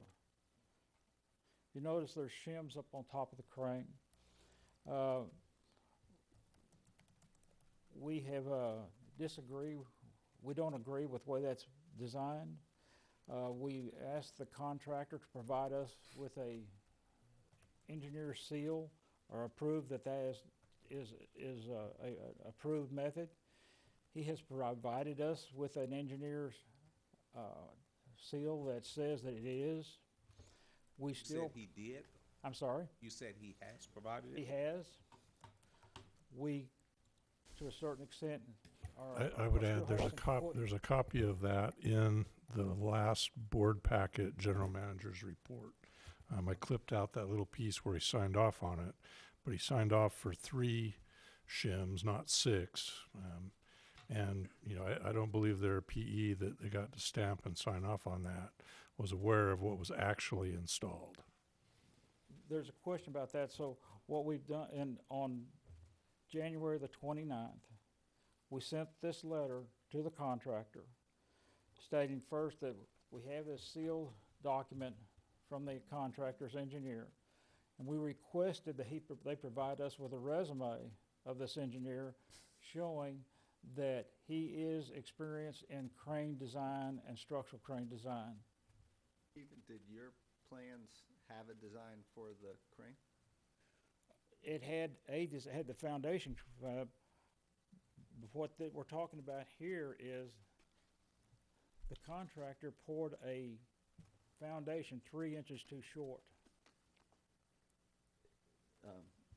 Shorter than called for in the plans? Quarter than short in the plans. So now he is trying to make up for that 3 inches. By doing so, he just put a shims up on top and run his beam across there. We question that as far as the quality of that. That's why on this letter, we asked for his engineer to provide us with a resume showing that he is experienced in that type of work. Number two, we asked that they provide a letter from the crane manufacturer stating that the proposed improvements are in accordance with the manufacturer's recommendations and they approve of this fix. And number three, we asked, because there's a warranty question, we asked that the crane manufacturer provide us with a confirmation letter that he realizes that there is still a 3-year warranty on this crane and it hasn't started yet until the crane is considered substantially complete. We sent this letter on the 29th. In addition to this, on crane one, first one crane out there, we found out that the electrical boxes were not NEMA 4, they were not watertight. We brought that, we brought that to the contractor's attention back in October or something like that last year. Contractor says, we understand that, we will take care of that. Well, today, there is still, haven't heard anything on them taking care of the first crane. So we requested at the same time a letter or confirmation on where the status is on that crane. To date, we have yet to hear back from the contractor. So, I guess one of the questions I have is when we say we haven't heard back from them, they're on site, right? Or, Not really. I guess this has been going on like way too long. I'm not blaming you, but I'm honestly sick and tired of hearing about this crane. How do we get this to resolution? Either tell them, either you fix it, or we'll take the money, and I don't know if the contract allows us to do this, or we'll take the money that we're withholding and have someone else correct it. The owner has the right to do that, and Tony can get involved with this, but you have the right to give the contractor a certain amount of time to fix the problem. If he does not fix the problem, then you have the right to go fix the problem and deduct that money from his pay. So without seeking, kind of my question is, why aren't we doing that? I don't know about you, but I really don't want to hear anything else about a crane in any future But meetings. we are right on the cusp of that. We had that discussion actually right before we walked into this meeting. I've been having an exchange of emails with their region manager about how we can get this project closed out. And one of the main purposes for retainage is that very purpose. We just divert some of that money and if necessary, replace the entire crane, if that's where we have to go. What was the cost of the crane, just out of curiosity? Yeah, I was gonna, what would it cost though? I mean, my next question is, do we have enough money in retainage if we had to completely replace the system? A whole new crane? I think we do have in retainage to do if we had to do that. I think the material cost was something like well, no, I'm not gonna say that because I don't remember. But I think we have enough money. But there's 600,000 or something in retainage, right? 685,000. Now, our concern is, and my concern is is if they go out there and decide to try to do something, and they just run that crane, and that fails, and it falls down into one of the membranes and tears the membranes up, then no, I'm not sure that we have enough money to take care of that. So you're concerned of who does it? Staff? No, I'm sorry, the contractor. Well, in terms of them fixing it, or in terms of us operating the crane, accepting it and finding that it's not adequate, my concern has been for employees' health and safety right from the get-go. And we're in a place where we're starting to use that crane for withdrawing pumps for maintenance purposes, those kind of things. So this is a major concern for me, and I ask you to come here tonight and present on it. We are at that place where we've got to, what do they say, fish or cut bait. So crane number 1, the first one, we know that it's not designed for outdoor use. It was not, yes, it's not watertight like it was supposed to be. Structural integrity on that crane. Do we know if that crane is installed correctly as far as not being shimmed and elevations on footings and stuff being correct? We didn't see anything that was going up there, and the manufacturer has signed off on that crane. Okay. And right now, we don't have a sign-off by the manufacturer on this other crane because it's not completely installed, correct? That's correct. And did the contractor with the crane pull off the job because of issues with installation? I know that he pulled off the job. I don't know exactly why he pulled off Okay. the job. Okay. So, outside of the crane, you mentioned there were a few other things and some spare parts that have not been addressed. What's your estimate of how long it would take to resolve those issues? Let's say we forgot the crane for. 2 weeks to fix anything. So that's where the 2 weeks came from. It's an engineering thing. I mean, it shouldn't take any time to finish this if it's just a double door sitting there, and you can see light through it in the lab building, the MCC. You can see light through it, and that has been on there for 6 or 8 months. Still nothing done. Yeah, I have a question. Maybe it's a silly question. Why don't we just give them a deadline and say you have until this date to finish the job? If it's not complete in that time, then we'll simply take the retainage. We'll do it ourselves. Thank you. Have a great life. We might want to talk to the attorney about that in executive session. I've been keeping our attorney for this matter apprised of our situation, and we are exactly to that place, Mr. President. Here's a 3-page document the CPNY prepared. It's some punch list items, some warranty items. They have been working through and knocking some of these off. Things like they had to deliver the label printer that shows what type of material is inside of a pipe and which direction it's flowing. That's a TCEQ requirement. They just delivered that last week, so check another item off the box. Those little ones are outstanding, and we can work our way through that. Big ones like the crane, I'm just really frustrated with, because that becomes a real health and safety issue for our folk. And right from the get-go, the things were not designed for outdoor installation. So that contravenes the spec.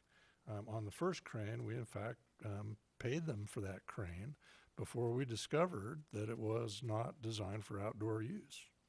So, that's the way it played out. That doesn't mean that we can't go back and recover that. So we've been keeping our attorney, Mr. Matt Sullivan, apprised of the situation.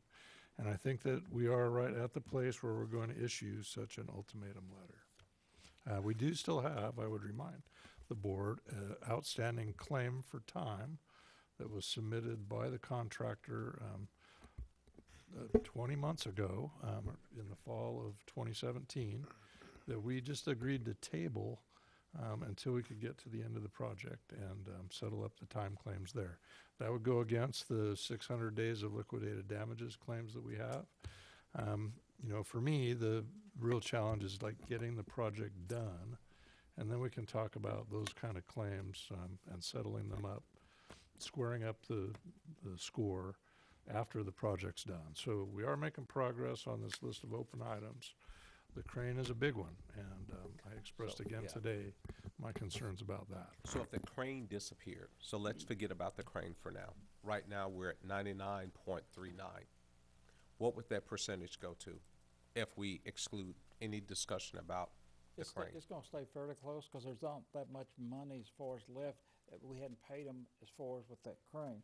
Now, if we decide that the crane is, and we go out and take more money out of that,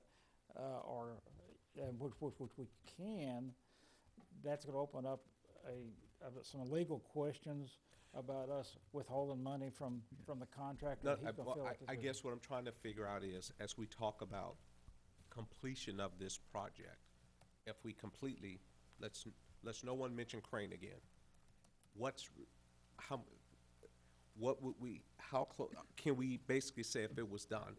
If that was resolved, would we basically be high-fiving each other saying it's pretty much done?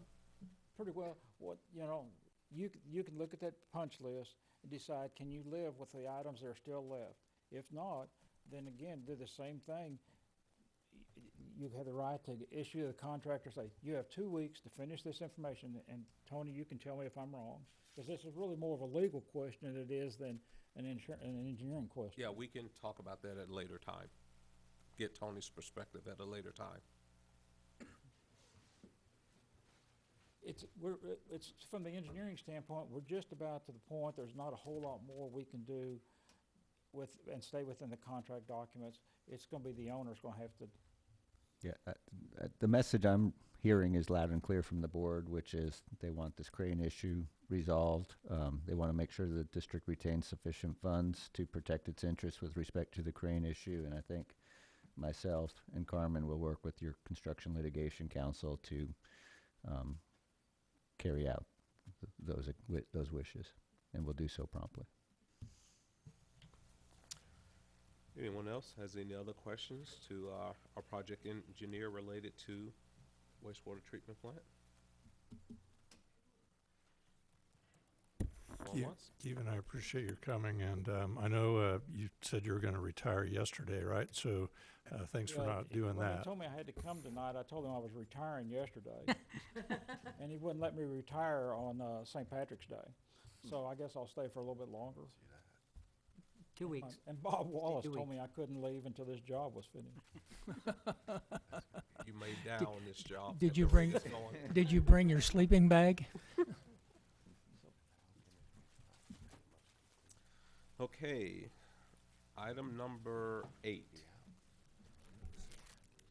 Consider and take appropriate action to adopt resolution 2019-0318 cash reserve policy. Mr. President, the board appointed a subcommittee, I'm going to call it an ad hoc reserve policy subcommittee, to address an upgrade to our reserve policy. We did have one prior to this. In your packets is a draft of that policy. Separately, the staff has been working with that subcommittee to kind of work through different iterations of this policy. I believe we're up to number 8. Could be on number 9 though. I've lost track. But the subcommittee has done a lot of work with Stephen and I, working through the different variations on this.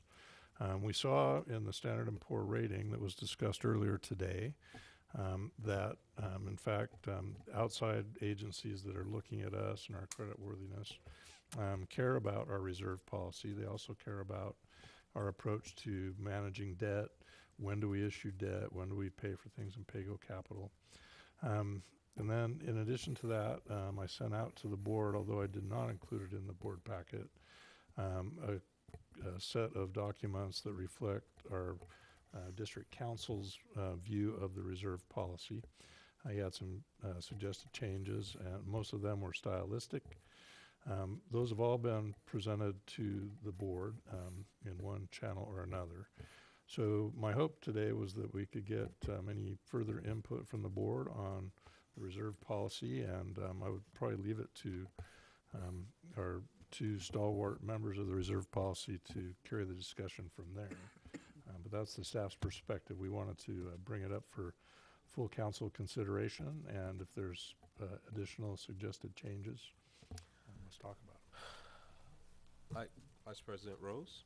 Okay, right up front, my intent is going to be to make a motion. Okay. Let me start off by saying what we have before us is actually the document that council sent back to us. Is it? Yes. This document's what council sent back to us. I've done a word check on it. This is the clean version, not the red line version that he sent back, but this is the council document. Okay, so what? That's my mistake then. Yeah. I thought we were pushing up the No. version number 8. No. So my motion is that we send this back to the subcommittee and have them consider the changes that council's put forth and bring it back at the next meeting. Yeah, I guess if I can add something. Let me get a second on the motion, then we can discuss Okay, it. I'll second that. Now, go ahead, because there's some things I want to talk about on it. Yeah, one of the things I would suggest is, well, one of the things I would like to see when I look at section 3.01, Let me get there. we establish and designate a non-spendable reserve fund, debt service reserve fund, emergency reserve fund, rate stabilization reserve fund, capital improvement reserve fund, capital replacement reserve fund, working capital reserve fund, and unassigned reserve fund. I would like to see this come back with a whole lot less funds. We're taking a dime and dividing it 10 different places, which to me seems not to make a whole lot of sense, because what my fear is we're gonna end up in a situation where we don't have enough money in one of these funds, and if we by definition restrict that fund to certain activities, then we have to have a special meeting to move it from one fund to the fund where we need it, and then another meeting to then spend the money. I mean, I think we're doing well financially, but I don't know if we're doing well enough to have this many different funds. So I think there has to be a way to get this down to, 2 or 3 funds without having, I think this is 8 or 9 different funds. I think we're slicing the pie too many different ways, and I don't know what we gain from doing that. Okay. That would be my feedback. Okay. I don't know, anyone else have any feedback? I can tell you why it is where it is. Granted, let's see, I've not counted them, but I will tell you right up front that in all the research and study that I've done, that this is a very small number. Most of the ones I saw, the record would be, I'm trying to remember the one that was referenced in AWWA. It was either that or the Water Research Foundation that had something like 27 or 37 different individual reserve funds. There's actually, the research I did, most of them had either this number or like 8. I think 8 was probably the other number. There's 8 here. Yeah. They would have one for personnel, and there was also one for, added to that would be one for insurance. These are all individually identifiable funds, and what they do is they allow you to then build up to a total amount. To talk about having it in one fund and not being able to move it to another fund, some of these you can't move, you can't spend. For example, the non-spendable reserve fund are deposits that people have placed for their bills. That's non-spendable, and so you you could do whatever you want to do, but to lay it out the way you find it in the arena, those things are isolated. Those particular funds are isolated. And what we did in the committee, basically we had the structure and we talked about reducing the number. Ad nauseum, we talked Yeah, about it. down to President Wilson's concept of just having one. Well, I mean, I think one may be too small, but I don't think we need 8. Well, let me weigh in just for a second. Bill and I and Carmen and Stephen have gone at this a lot. I have always been of the opinion, from day one, that we should not be overly prescriptive on this policy. That's been my going-in position. It's my position tonight. I still think we are overly prescriptive. That's my personal view on this. I don't want to see, even if management had the ability to manage these parts of this, some as a board direction, some as not. I don't want to see Stephen or Carmen spend an hour and hours moving money from this bucket to that bucket because we've overspent, we've underspent. So I agree with what you're saying, Greg. I don't know what the right number is, but it's tough. I don't see, when you talk about moving it from one bucket to another, I don't see that as being a factor. And I don't see it as a factor because these areas, you can do it, and you may be in a position where you need to do it. For example, you have a reserve fund for vehicle depreciation, and you have a reserve fund for capital improvements. So those two are two different things, but the board ultimately, as in all things in the mud, has a responsibility to make the decision on all issues within the mud. So if we set out, and one of council's critiques, which is a valid critique, there's no dollars in here. There's no plans, no targets. You look at some of the other documents, reserve documents, when you go out and do the research, you find documents that say, here's a 5-year plan. This year we're going to have this percentage, next year we're going to have that percentage, here's the percentage, there's the dollar amount, there's the total. That's what we're going to do. I don't think we're at that place in this document, and we're not at that place in that document because, quite frankly, we haven't decided what the document even looks like, let alone task staff to go and put a number to it. And I'm not willing to waste staff's time putting a number to stuff to bring it to the board and have the board go, let's combine those two or twist them. I'm not willing to do that to the staff at this point. If we can't agree that those are the ones that are important, then we can't agree. Yeah, I personally, I think we have to go back to, I don't know what districts we looked at. I don't know how big those districts were. I don't know any of the details around that. But I simply think we have to remember we're a district with 17 people, and in reality, we've got Stephen and Desiree, and we've got 2 people that we have go through this exercise to create all these funds.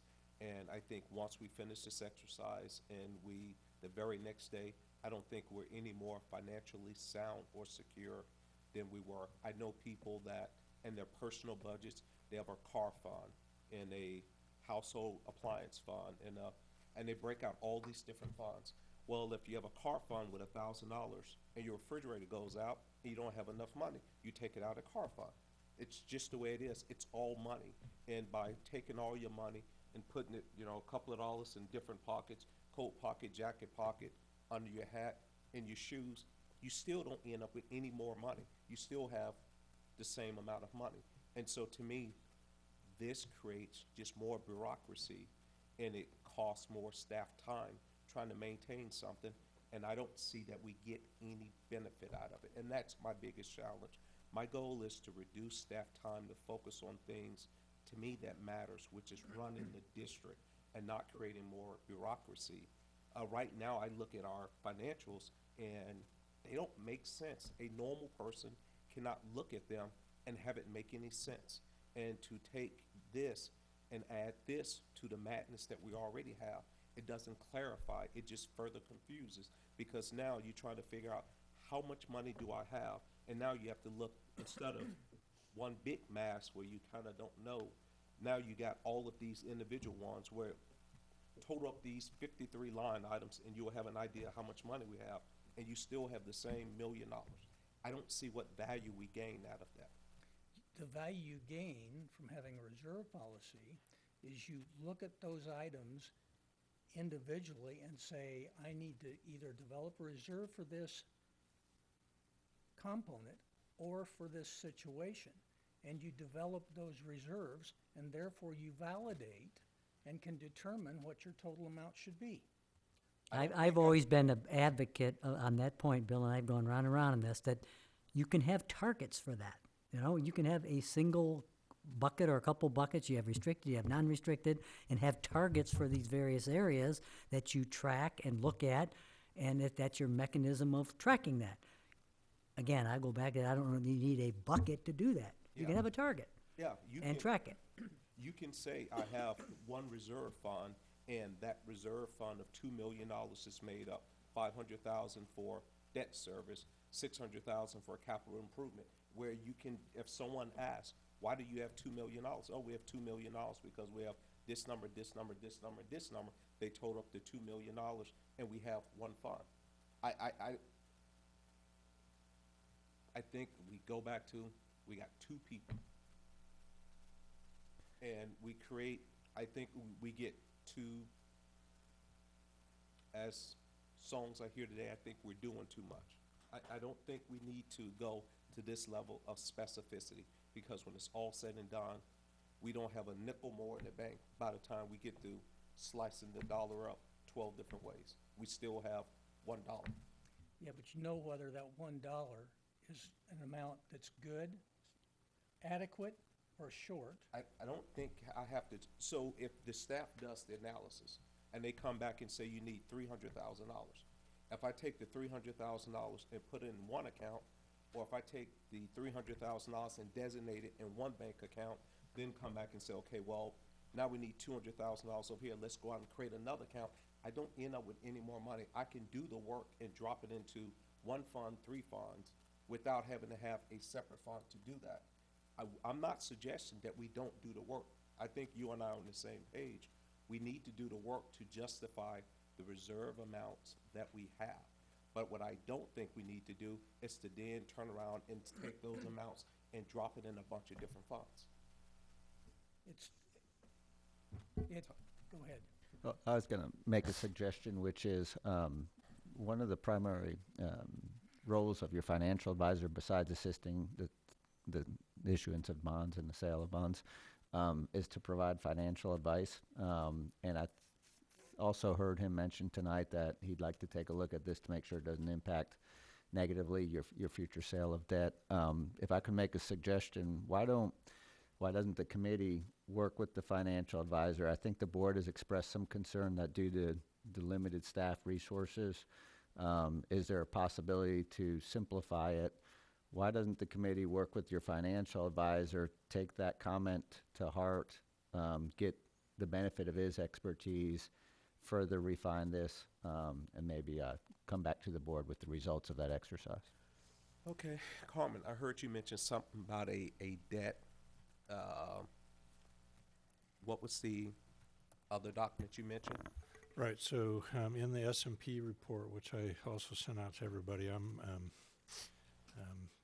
I did that on email, and I can't, did we have that in the board pack? Is the S&P in the board packet itself? Maybe that's, I think it is where we put it. So maybe that's not something I sent out individually. But in the S&P report, Mr. President, the rating analyst pointed out the fact, and it was something that they asked Stephen and I, Steve Flynn was on the conference call with us. One of their questions was, does the staff or does the district have a formal debt management policy? And a debt management policy included some very basic things like when do you issue debt and when do you do something on pay-go capital? And or capital leases, like for big ticket equipment, things like backhoes, Vector trucks, camera vans, or, you know, the capital lease approach, you know, is that a good way to handle the potential rate impacts associated with a big purchase of a piece of equipment that you're going to use for more than 1 year? They talked about, you know, when you select a financial advisor. So there's like 4 or 5 different things that would fall into a debt management policy. One of them was the board directing the staff not to propose financing for something, for a term that's longer than the lifespan of the underlying asset. It's a basic thing. We've talked about that now several times just in the group, but it's not in writing anywhere. So there is the potential, I think, to try to integrate that in. I know a lot of the elements that Bill has proposed for this policy come from the GFOA, Government Financial Officers Association, if I'm not mistaken. I found on their website a debt management and reserve policy for the town of Roanoke, Virginia, not town of Roanoke, Texas. So it is a municipality, and they have different sort of needs than, say, an enterprise fund like ourselves. Nonetheless, it seems to me like if we're going to get re-rated by Standard & Poor again in 18 to 24 months, that trying to take that criticism to heart and integrate a couple of those elements so that we can say, yep, we have a debt management policy would not be a bad thing to do. Whether this is the time to do it, whether we issue that as a separate policy or try to integrate it here, I don't know, but that was something that I had suggested. It seems like, well, parts of it seem like they would apply rather well to this, because if you are determining that you're gonna pay it out of pocket, then obviously you're not just, And the other thing, it relates to how long you finance things. It seems like it could be integrated. I'd be interested in seeing what that looks like. I just, in the corporate world, we have 10, 15, 20 different policies, and it becomes as confusing as could be because every policy is referencing back to the other policy, and it doesn't make any sense to read one policy because you need all 20 in order for it to make sense, because it keeps referring back to another document. So I would be in favor if there was a way to integrate it in a way that made sense, to just put it in one document, and that way you have everything you need in one. I mean, I think as a district we need to have policies. I don't want to, as I tell them at work, I don't want to go policy crazy, because one, no one's ever going to read them, and then you have to maintain them.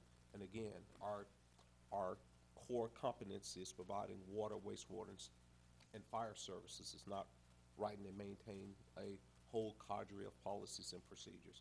I think we need to have enough to ensure that there are proper controls in the district, but I've seen organizations just go overboard with policies and procedures, and it becomes difficult to operate because of that. So that's my 2 cents.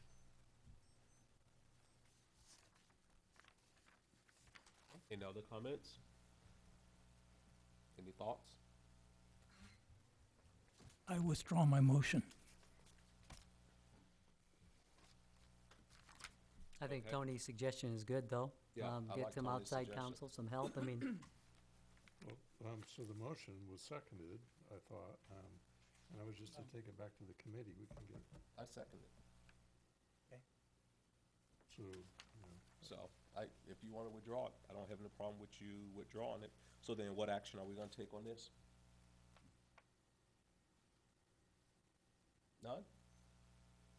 I I'll mean, leave that up to the board. No. To the FA, because Yeah. I'm not convinced that the goals I've heard are mutually exclusive. I don't think they are.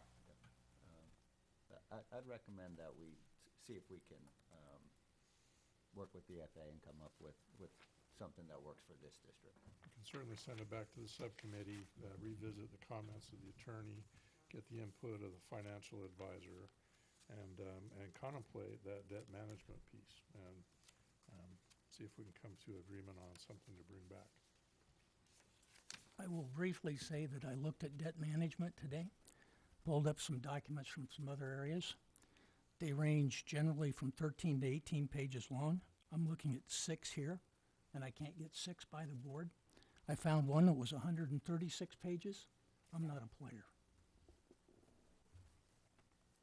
You're not a player in that you don't want to be on the committee anymore? I have no interest in incorporating debt management into this document at this time. Way too much work. Well, we're gonna give an update on this one. You okay? Personally. Understand? So where do we go from here?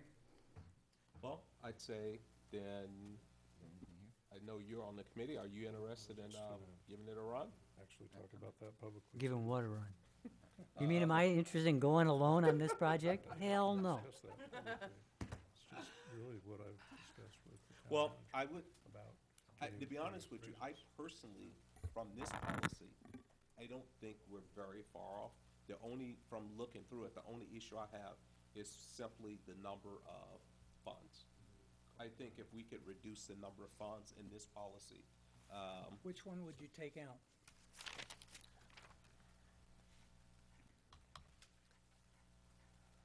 I could tell you that I would take out, sorry, the unassigned reserve fund. Yeah. To me, that's not a reserve, that's, It's actually a mislabel. okay, because that's. It's a so mislabel. That's an Yeah. easy one to deal with. Yeah, it's actually not a fund, as you stated. It's,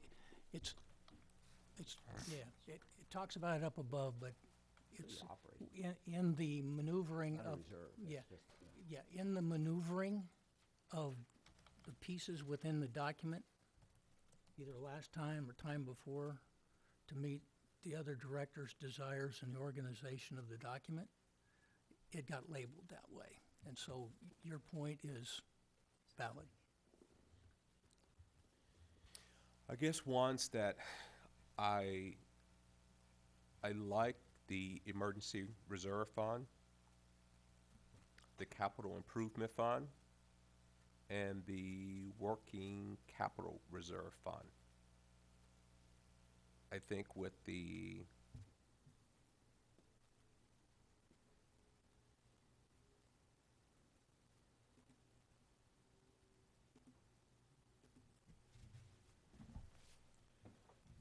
if just eyeballing it with no real, without going into any deep, I like threes and fours. When, you know, if you set in strategic plans or something, you get down to 3 or 4, anything beyond that is hard to manage. Which one do you want to get rid of? Well, I told you the 3 I would want to keep, so you Which could one? assume All that of the I would rest of wanna them? get rid of. I mean, I could even deal with the, You wanna get rid- the you wanna get- capital Well, replacement to me, reserve to me, fund, Greg, you but- gotta start with, there's certain things you can't touch. There are restricted funds you can't touch. Mm-hmm. You mentioned the customer, I mean, it's a nano amount on the whole, but you can't touch that. $300,000. The bonds, you can't touch those. So you take those off the table. So you Yeah, got those are all- restricted, yeah. okay, then you got non-restricted. And then to me, I've always been an advocate of trying to get 2 or 3 buckets in non-restricted, and I think that's what I'm hearing you say. Yeah, So what are they? Which one do you get rid of? Which one do you get rid of? well, one, I think you can do these things without creating a separate fund for 'em. So if you have Not exist? what do you mean? We can do those without a separate fund, meaning you're gonna combine them into another fund, use a multiple label, is that what you're advocating? No, you have a fund and say that fund, for example, you create a reserve fund, and you break up that reserve fund, say we're gonna have 2 million in reserves. Of that, 600,000 is working capital. 700,000 is capital improvement, and we've got 600,000 in capital replacement. That makes up my reserve fund. Okay, so what do you do with rate stabilization?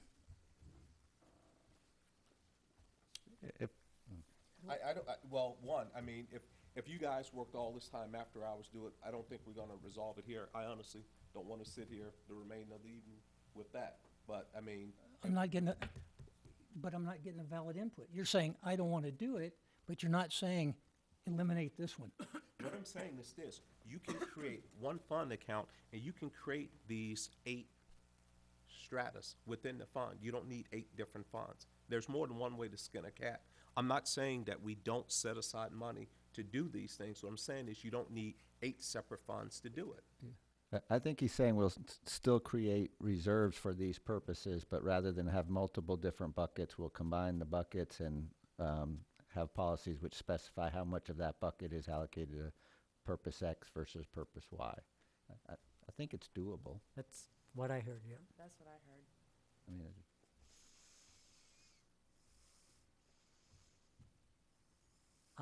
Bill, you know where I stand. I've been an advocate of this from day one, Okay, you know? I wanted to go back, and I said from day one, we're being Good. too prescriptive. do it. Okay? I'll put up something together, and I'll send out a idea to the board. Actually, you can only send it out to the committee. All right, Mr. Committee, I'll send it to you. I mean, you can send it, well, I mean, you can send it to Carmen. Carmen Yeah. can send it out. again, why doesn't the committee work on these issues and see if we can kind of come up with something that achieves everyone's goals? Fair enough. Okay, item number 9, consider and take appropriate action regarding the February 2019 combined financials and variance report. A, combined financials, B, combined variance. I'm going to keep this relatively brief, but there's one major kind of issue that we need to understand. There are, as we do every year, I think around April, we have a mid-year budget amendment for various areas. That's something that Stephen and I talked about when he gets back from his, his health issues. We'll certainly do that. A mid-year budget. A couple things from a revenue side, for example, we got a lot more money on those vehicles we sold than we thought. Well, quite a bit more. So there needs to be an adjustment. On the expense side, for example, the backhoe that we ended up buying was a lot more expensive than what we thought. So there's probably, at least what I could see, 6, 7, 8 things that will need to be in the April amendment. I just saw a couple of them. There was another one, I think we did the stream repair. That was a lot more money. Michael, what was we ended up spending a lot more money, Mike, than what we should have. Point being, there's probably 6, 7, 8 things that we need to do on a budget, an April budget amendment, which we do every year. So when you see a couple categories that are so high, we need to address those. Carmen? I'm going to address the stream repair under emergency expenditure recap very briefly. Can somebody tell me what happened to the backhoe? Okay, so it's not actually our backhoe. This was a track hoe that we have had for several years. It was not being maintained. It basically sat in the collection barn. So the guys have been using it. It has been hard starting for the guys and everything. So we sent it into the shop and it needed quite a few repairs. What's a track hoe? Is that something like a bobcat with a? No, I mean it's got the front boom on it. Okay. That's a smaller one. We actually purchased it several years ago so we could actually drive it through a backyard gate and dig up a water main if we needed to. Okay. I think Was the it difference is a track hoe goes forward, a backhoe goes backwards. It's my technical. Very astute. Thank you. And it's on treads, apparently. But bottom line is, Greg, to the point of the review, I mean, we're in pretty good shape as I look at, especially on the variance report, those couple items did jump out that we'll need to address when Stephen gets back. When you net those out, is it significant? Because I know No, individually. I mean, take the backhoe, for example, backhoe, track hoe, whatever hoe. I mean, it's only $6,600 and it was budgeted for 15. So, I mean, we're not talking big dollars. We're talking, in that case, big percentages. Yeah. And the vehicle sold, same thing. Yeah. So the track hoe, I mean, we usually do yearly maintenance on them. We throw money in there. This one just needed extended maintenance and we didn't know about it. How many do we have? One track, little mini Okay. track hoe. We have 2 backhoes. Okay. Don't say another word. Other than moving to approve it? Yes, we can do that. Let me find it again.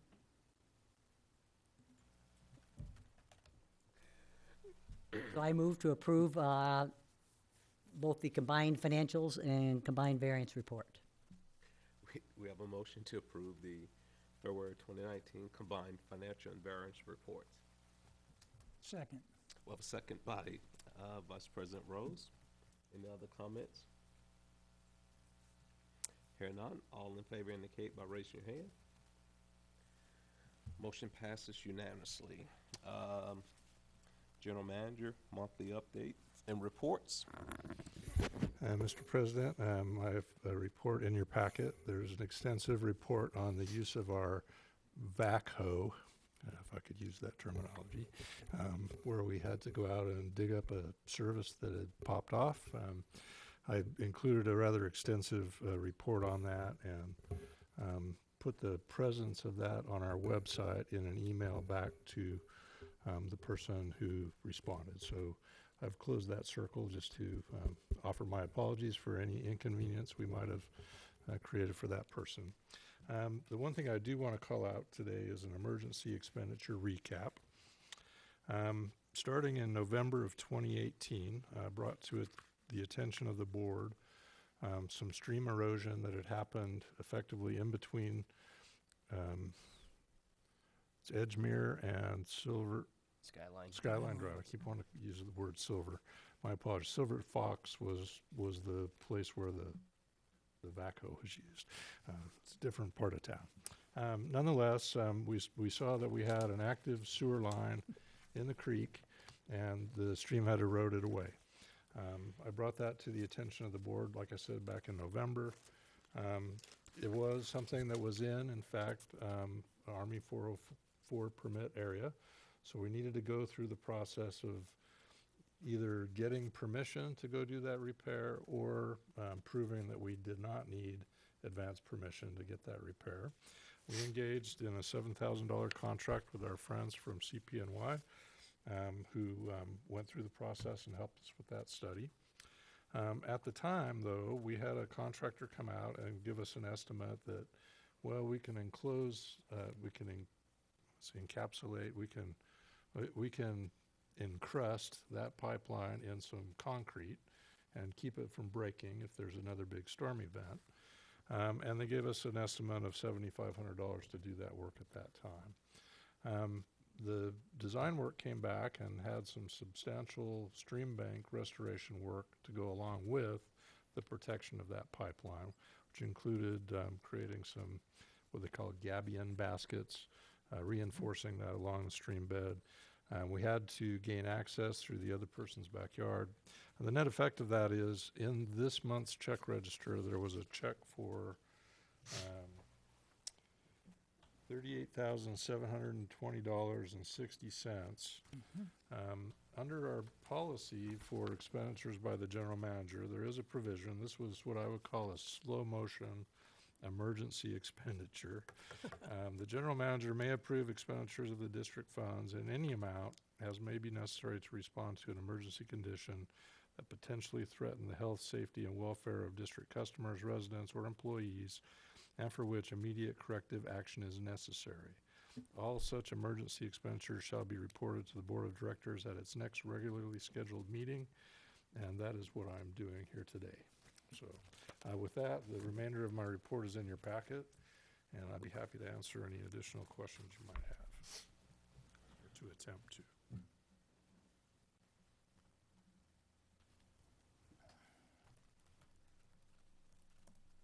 You have a rather inquisitive look on your face, Vice President Rose. Do you have any questions, comments? No questions. Looks like the plant's performing very well.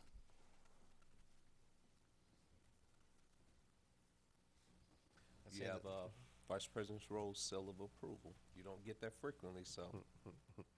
The output quality is fine. The output quality.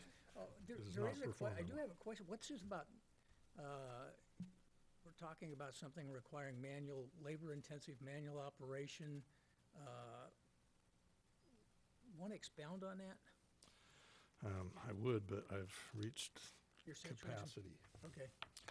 So we need to kind of get on to the next couple things. I think we're actually really close, and I'd be happy to share with y'all those types of items. I know there's been some reporting about our foam issues in the weekly status update, and maybe we'll need to provide some additional pictures to go along with that this Friday as we put out the report. Okay, because I can't run, I have to run a 24, if I'm in manual operation, I need a 24-hour manning out there, and that's not what we were staffed to do.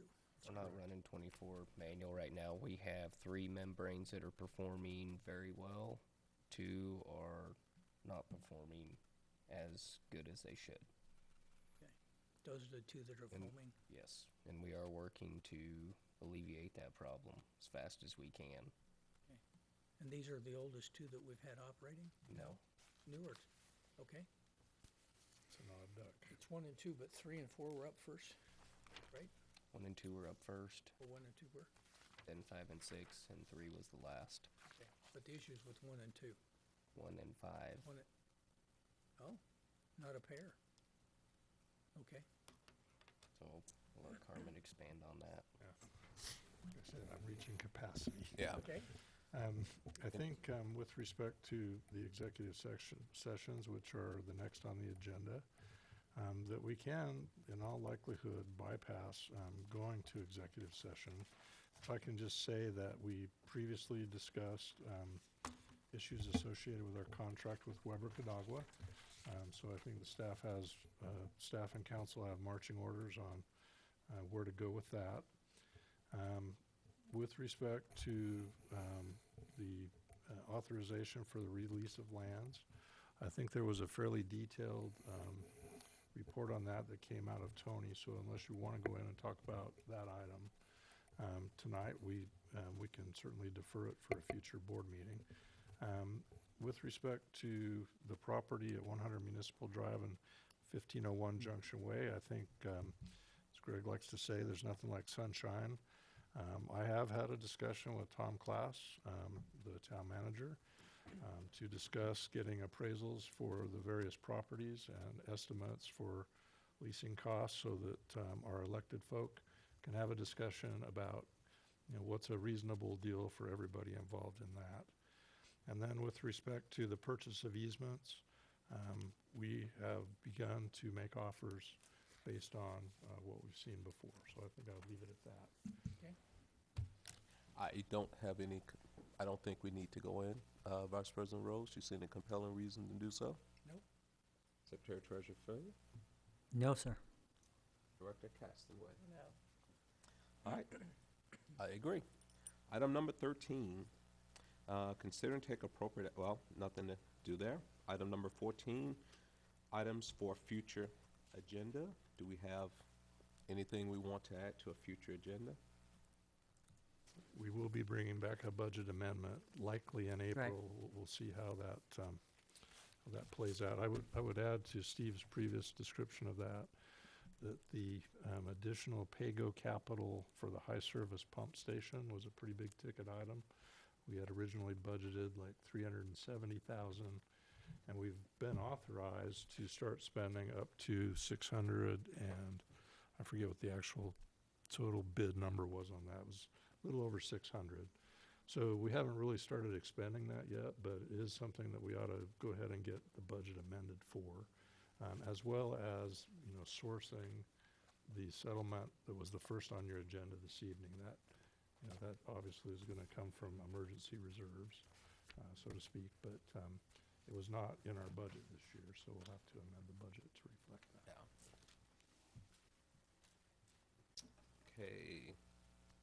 Future meeting, Monday, April 22nd, 6:30. Is that a change? Is that the new day? That's updated, that's moved out a week. Okay, so the staff has proposed that. The 15th was the first date.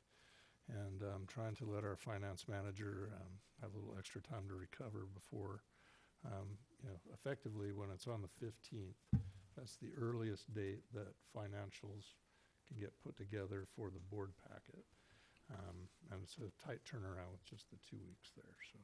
I have a conflict with that day You, that I can't change. you do realize that's Easter, right? I don't. Easter Monday. Yes. Yeah. That's Easter Monday. Is there any other day that week that'll work? The boardroom's open. Or,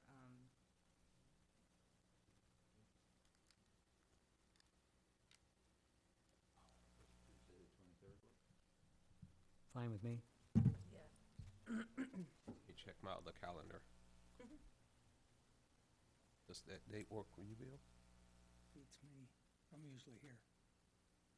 So yes, it works. That works for me. Tuesday, the 22nd? Third. 23rd. Third, sorry. So you're the guy that wants to ruin Easter. I guess that's it. Big surprise. Don't like rabbits, huh? I actually like the little marshmallow ones. I tend to bite off the heads first, so that's my plight.